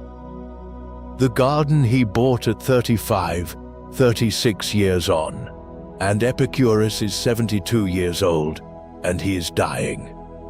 The illness came on over a fortnight, and it is the cruelest kind. A stone has closed inside him, and he cannot pass water, and the pressure and the poison of it are agony, compounded by dysentery, his body failing at both ends at once. He tells us himself, plainly, that the suffering could not be greater, that nothing could be added to it. This is not a gentle fading. This is the body, the one antagonist he could never argue with, collecting the entire debt, all at once, at the end. And in that condition, on that day, the last day, he does two things. And these two things are the whole man, and the whole philosophy, and the answer to the question we have carried since the first word of the night. So let us take them slowly, one at a time, the way he would want. The first thing he does is dictate his will. And I have read a great many wills in the histories the documents where people finally, with nothing left to gain, reveal what they actually valued. And I have never read one like this.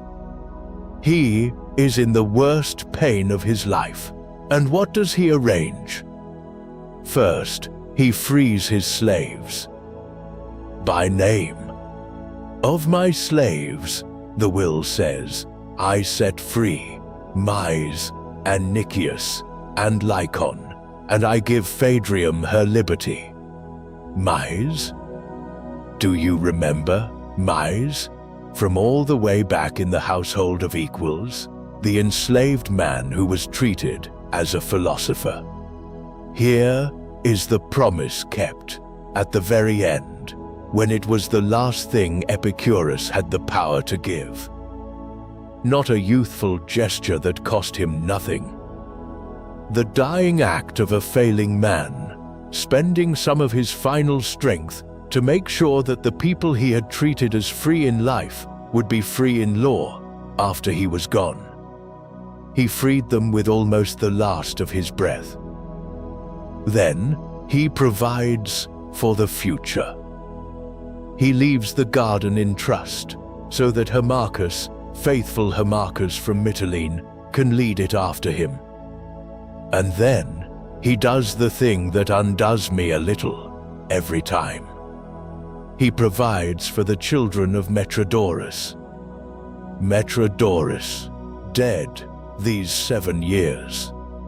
The second self, the friend who understood, the one who was supposed to carry it all forward and went first instead.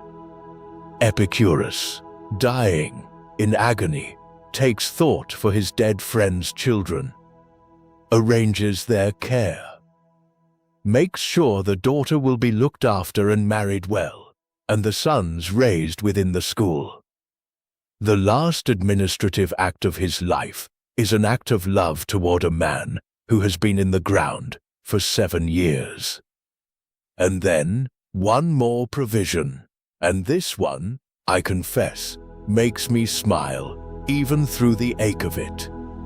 He sets aside money from his estate to fund forever 2 celebrations. One every year on his own birthday, and 2, a gathering of all his friends on the 20th day of every single month from now until the money ran out or the world ended, in memory of himself and of Metrodorus. Do you understand what that is? A dying man in unbearable pain, endowing, in advance, a recurring party. A standing monthly reunion of friendship, funded out of his own death, so that the people he loved would keep gathering at that table again and again, long after he was gone. That is not the will of a man who fears death. That is the will of a man who has thought about it more clearly than almost anyone, and decided that the best thing he can do with his ending is to make sure the friendship outlasts it. And then the second thing, the letter. On that day, that exact day, he writes to his old friend Idomeneus, and this is the letter we opened the whole night with, and now, finally, you are ready to hear all of it. On this blissful day, he writes, which is also the last of my life, I write this to you. My continual sufferings from strangury and dysentery are so great that nothing could augment them. But over against them all, I set gladness of mind at the remembrance of our past conversations. And then, even here, even now, the last request. But I would have you, as becomes your lifelong attitude to me and to philosophy, watch over the children of Metrodorus. Read it again in your mind, slowly, now that you know the man. On this blissful day, which is also the last of my life. He is not denying the pain. Look, he names it precisely, clinically, strangury, and dysentery, so great that nothing could be added. He is not pretending it does not hurt, not performing a false serenity, not gritting his teeth and calling the agony a gift. The pain is real and total, and he says so. And over against it, against all of it, he sets one thing. Not a God, not a heaven, not the hope of waking somewhere better. He sets the remembrance of past conversations, the memory of talking for a lifetime with the people he loved.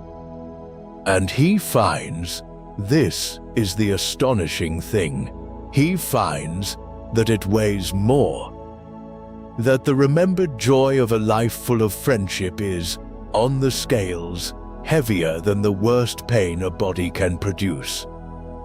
And so, the arithmetic that seemed impossible at the start of the night comes out at last, and it balances. The blessed day is not a lie, he tells himself.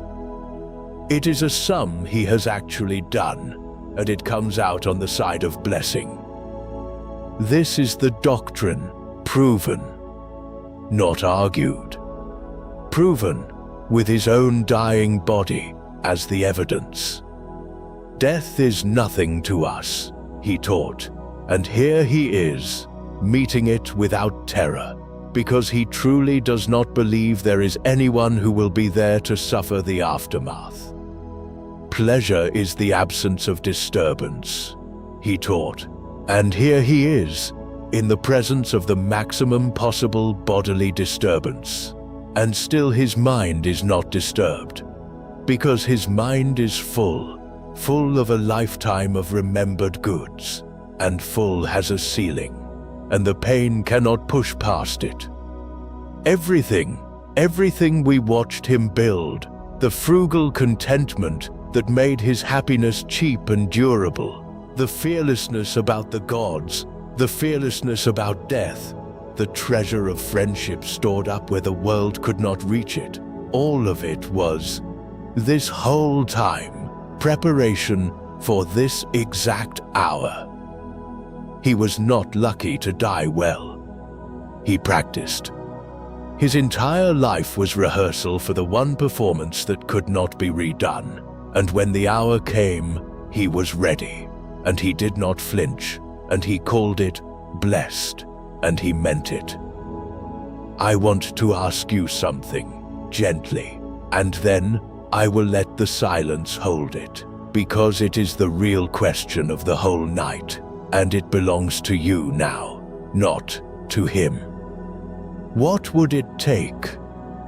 What would it take for you to be able to look at the last day of your life, whenever and however it comes, and call it a good one, not a painless one? He did not get a painless one, a good one.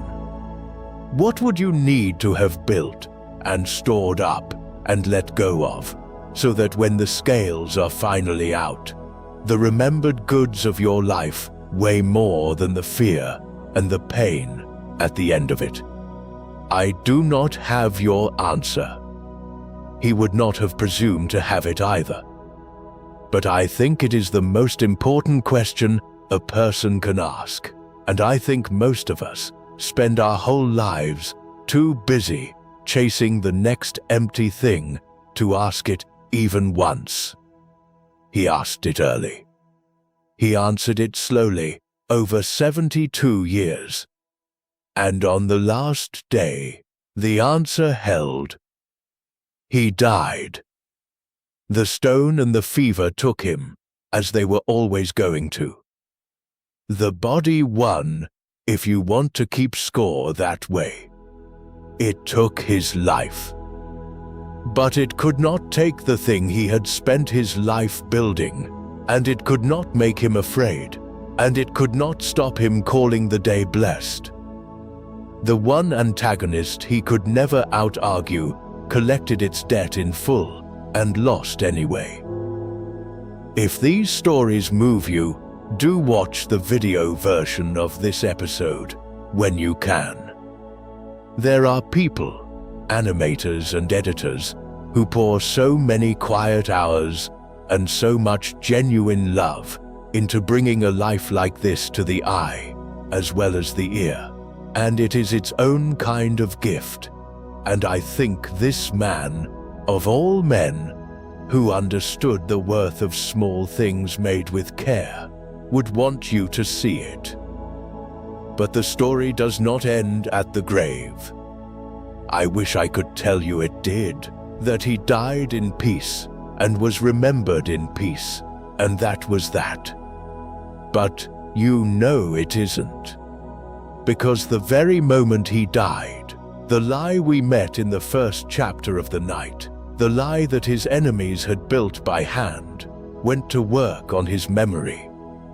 And for 1,000 years, it very nearly won. The slander outlived the man. And then it did something worse than merely outlive him. It grew. For a while, after his death, Epicureanism did not just survive, it flourished. The garden kept its gate open for centuries. Lucretius, whom we will meet properly in a moment, poured the whole philosophy into Latin verse. The ideas spread across the Roman world and found everywhere people who were tired of being afraid and grateful for a teacher who told them they need not be. For a long time, to be an Epicurean simply meant what it should mean: to be a follower of Epicurus. To live simply, love your friends, and set down the fear of the gods and of death. And then the world changed its mind about God.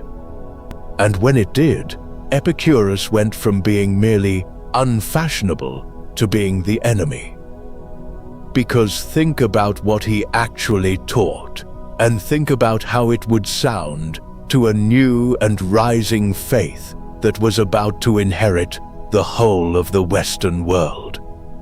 He taught that the gods do not judge you, that there is no providence arranging your fate, no divine plan, no heavenly ledger of your sins and virtues.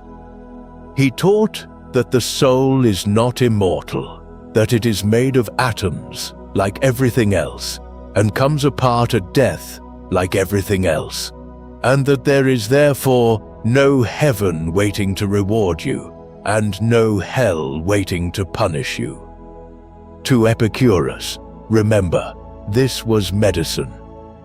It was the great lifting of the great fear, the good news that no one was keeping score, and no torment awaited you in the dark. He offered it gently to frightened people, to help them sleep. But to the Christian world now rising over the ruins of Rome, this same medicine read as poison. A man who denied providence, who denied the immortal soul, who denied heaven and denied hell and said that this world, this one life, was all there was and should be lived well while it lasted. To the new faith that was not comfort. That was the very definition of godlessness. It was the creed of a man who had, they believed, torn the meaning and the judgment out of the universe and told people to eat and drink because the grave was the end. And so the word began, at last, its long and total corruption. Epicurean stopped, meaning follower of Epicurus. It started, meaning godless sensualist, atheist, materialist. A person who denies the soul and lives for the belly, exactly, precisely, the caricature that Timocrates and Diotimus had forged centuries before, with their lies and their 50 filthy letters. The slander of a few jealous rivals in one Greek city had now been adopted and amplified and made permanent by the settled conviction of an entire civilization. The lie had shed its human authors and become simply the truth that everyone knew. And it reached its lowest point, its absolute flaw, in one of the greatest poems ever written. And I find this the most haunting turn in the whole long story. Some 1500 years after Epicurus died in his garden, calm and unafraid, the Italian poet Dante wrote his journey down through hell, the Inferno. And as he descends, circle by circle, into the pit, he comes to the 6th circle, the circle of the heretics. And there, Dante finds the Epicureans. In fact, he treats them as the heretics, the archetype, the very first and defining example of the type. And their punishment, the punishment for the followers of the gentle man who taught that death is nothing to fear, is this: they are sealed in tombs, stone coffins, open now, but which will be shut and sealed forever after the last judgment. And inside each tomb, fire. They lie in burning graves for all eternity, entombed in flame. Sit with the cruelty of that image, and then sit with its terrible, precise irony, because Dante built the irony on purpose. What was the heresy, exactly? The specific belief being punished. It was the belief that the soul dies with the body, that there is nothing after, that this life is all we have. And so the poet devised, for the people who believed the grave was the end of everything, a punishment of being trapped inside the grave, conscious, burning forever. The men and women who taught that death was nothing, that it was the harmless switching off of the light, are imagined for 1,000 years lying awake in fiery coffins. The one thing their whole philosophy promised could never happen to anyone. The peace that Epicurus offered, the calm at the end, the light going gently out, was not merely forgotten. It was inverted and made into a torture and set to music by a genius and read by all of Europe as the plain deserts of a wicked man. And even the words that history put in his mouth turned against him. There is a famous argument, you may have heard it, sometimes called the Epicurean paradox, about the problem of evil. Is God willing to prevent evil, but not able? Then he is not all-powerful. Is he able but not willing? Then he is not good. It is a sharp and troubling argument, and it has been pinned on Epicurus for centuries. But here is the truth, and it belongs in this chapter of all chapters.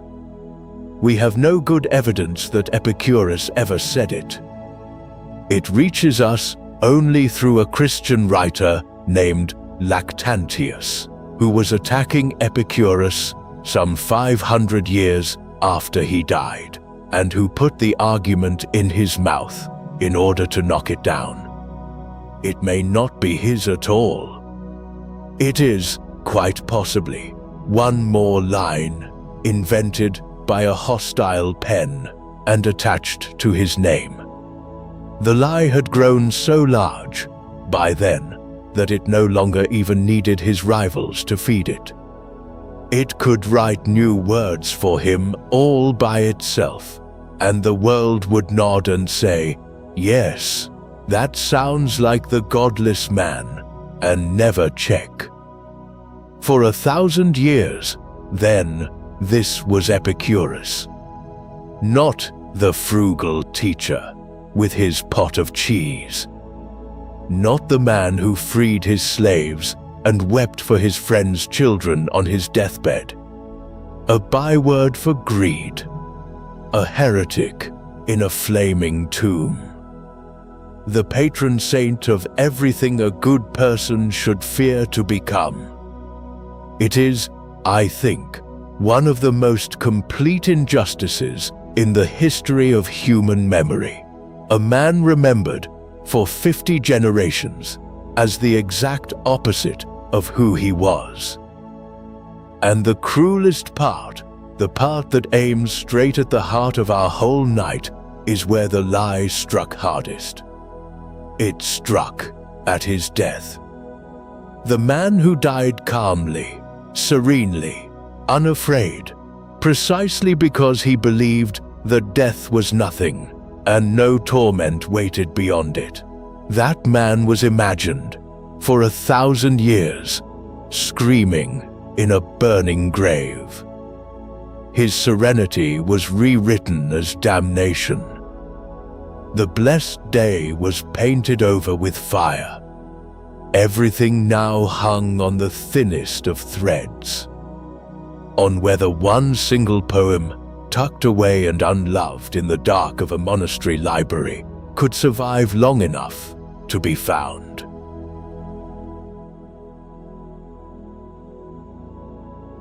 The idea refused to die. That is the mercy at the end of this story, and it is a real one. So let us take it slowly and let it warm us, because we have earned a little warmth by now. Epicurus himself wrote, they say, 300 books. 300! And almost every one of them is gone. Lost. Burned, or rotted, or simply never copied by the hands that copied other things until they crumbled out of the world entirely. If you want to feel the weight of the injustice, feel that. The vast majority of the actual words of one of history's gentlest and most useful thinkers were allowed to disappear, in no small part because the world had decided he was wicked and his books were not worth saving. But not everything was lost. Because back in the 1st century before Christ, a Roman poet named Lucretius had fallen so completely in love with Epicurus's philosophy that he had done something extraordinary with it. He had turned it into a poem, a vast and beautiful 6-book epic called On the Nature of Things, De Rerum Natura, in which he laid out the whole system, the atoms and the void, the swerve, the mortality of the soul, the nature of the gods, all of it, in soaring Latin verse, for one stated and tender purpose: to free his readers from the fear of death and the fear of the gods.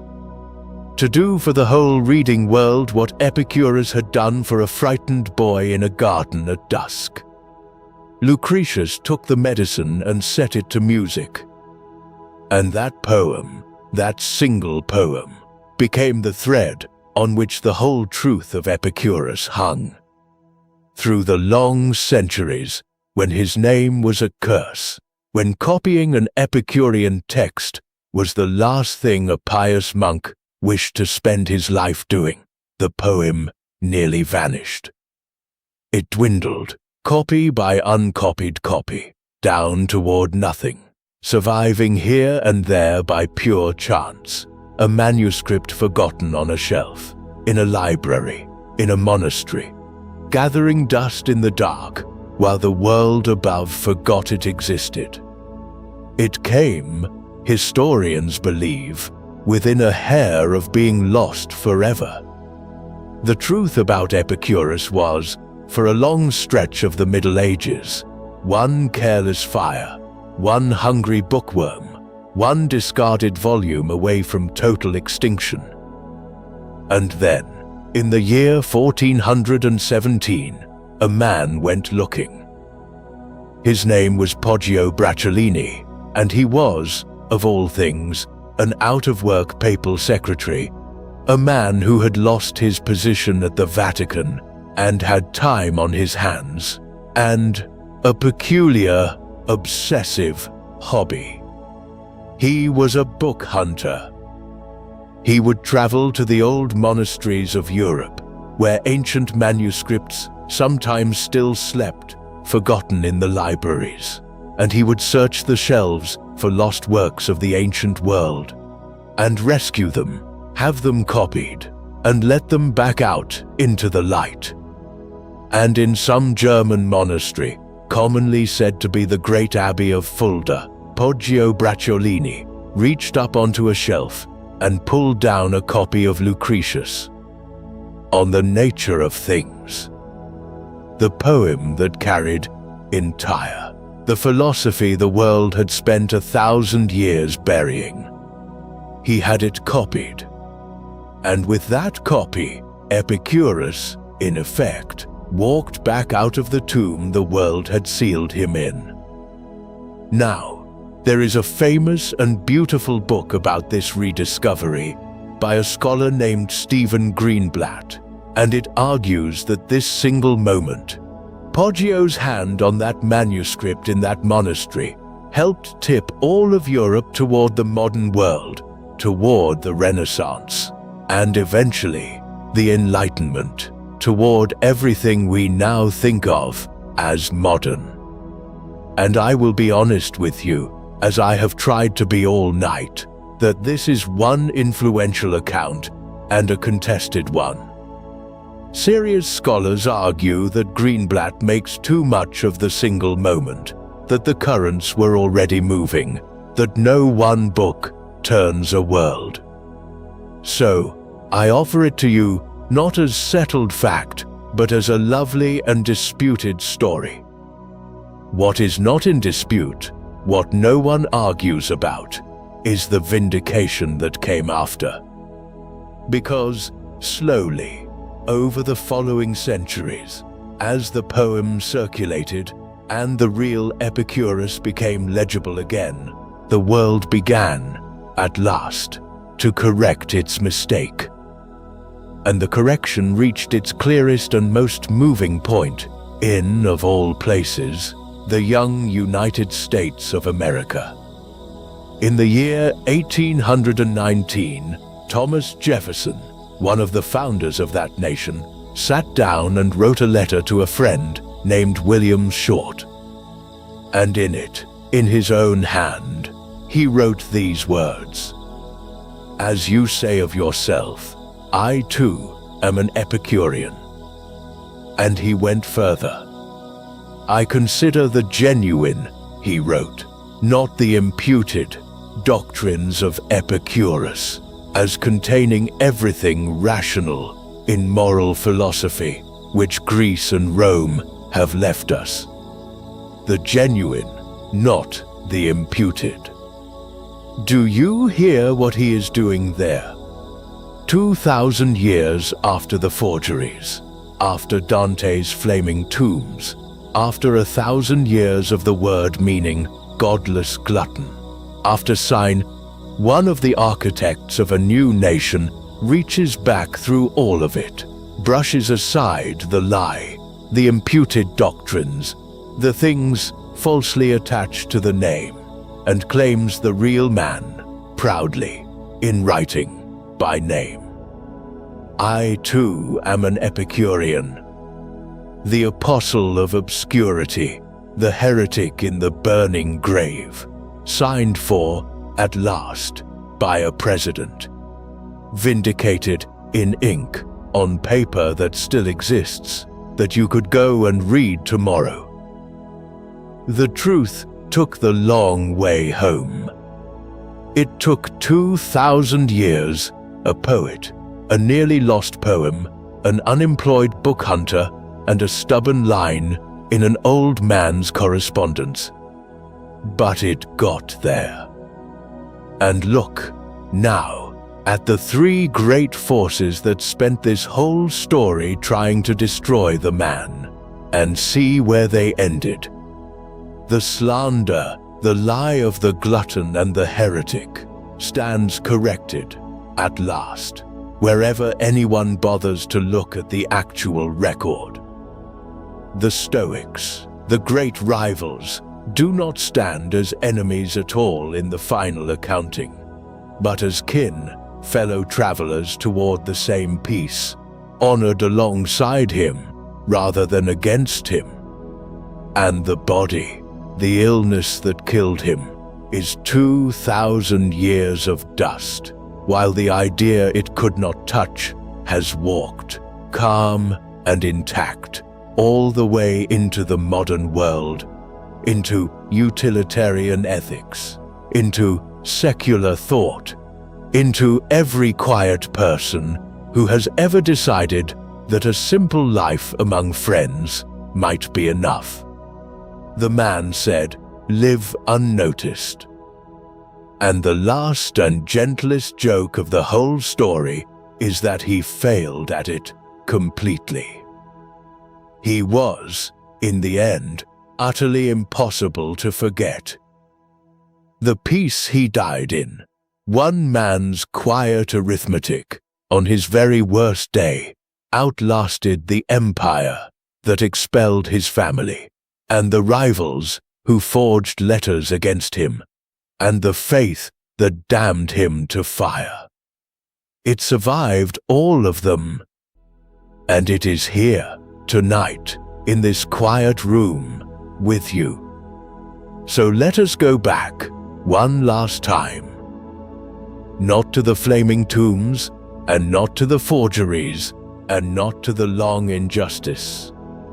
Let us go back, as he would have wanted, to the garden.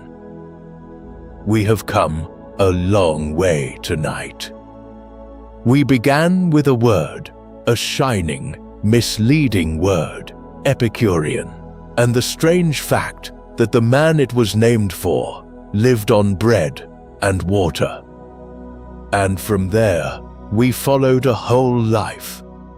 A boy born on a borrowed island, who asked his teacher where the chaos came from and decided, when no answer came, that he would think for himself. A young man who lost his home to an empire's whim and learned, hard, that everything the world hands you, it can take back. A wanderer who failed and moved on and discovered that his real gift was gathering people. A man who bought a walled garden and filled it with friends and threw open its gate to the women and the enslaved and the poor that every other school shut out.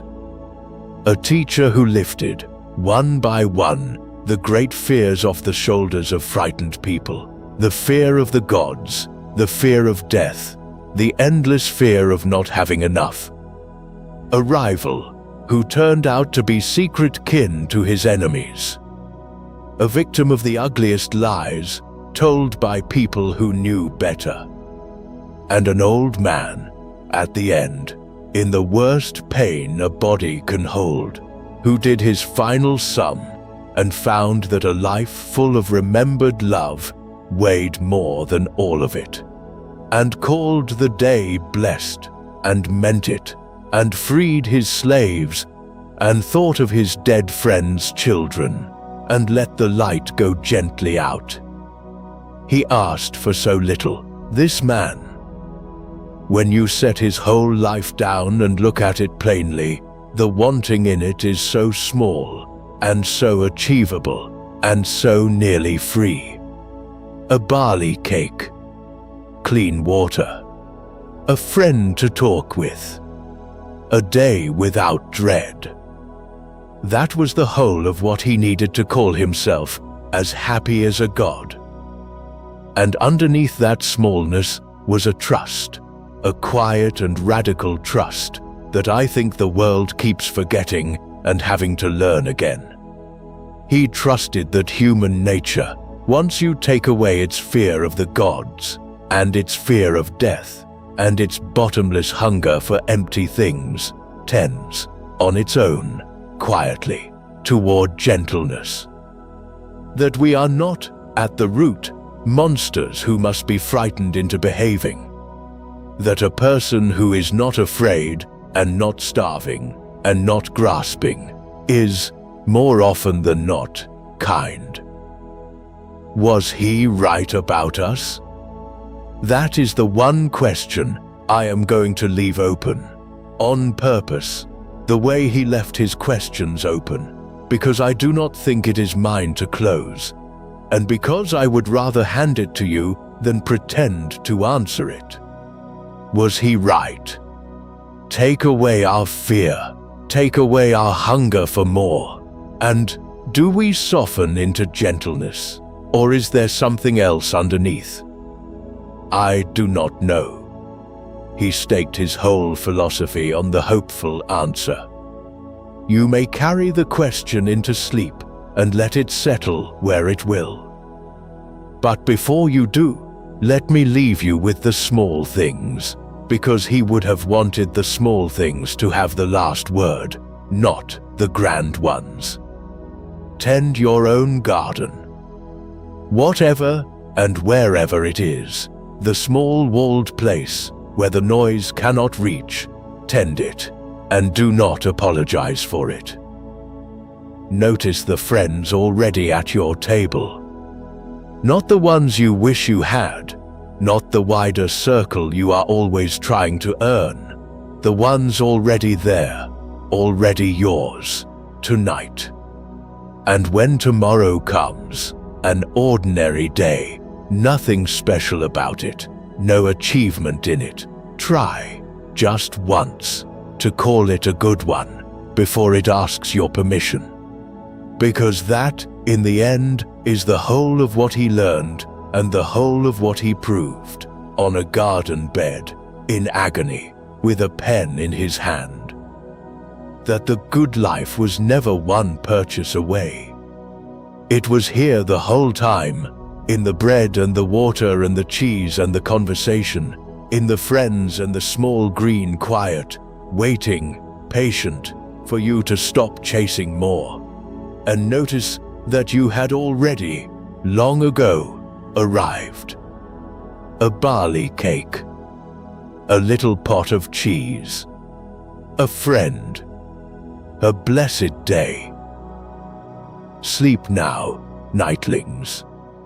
He would have liked that you found your way here, to the quiet corner, at the end of a long day, wanting nothing more than a story and a little peace. That is a very Epicurean way to end an evening. And it is enough. It was always enough. Since you made it this far, I'm glad you enjoyed the episode. If you would like to continue listening to episodes with similar themes, I linked them in the description below. You will also find a playlist of our most popular videos. Sleep now, nightlings. And wake up, as always, a little stronger and a little wiser. The story is done, but yours continues.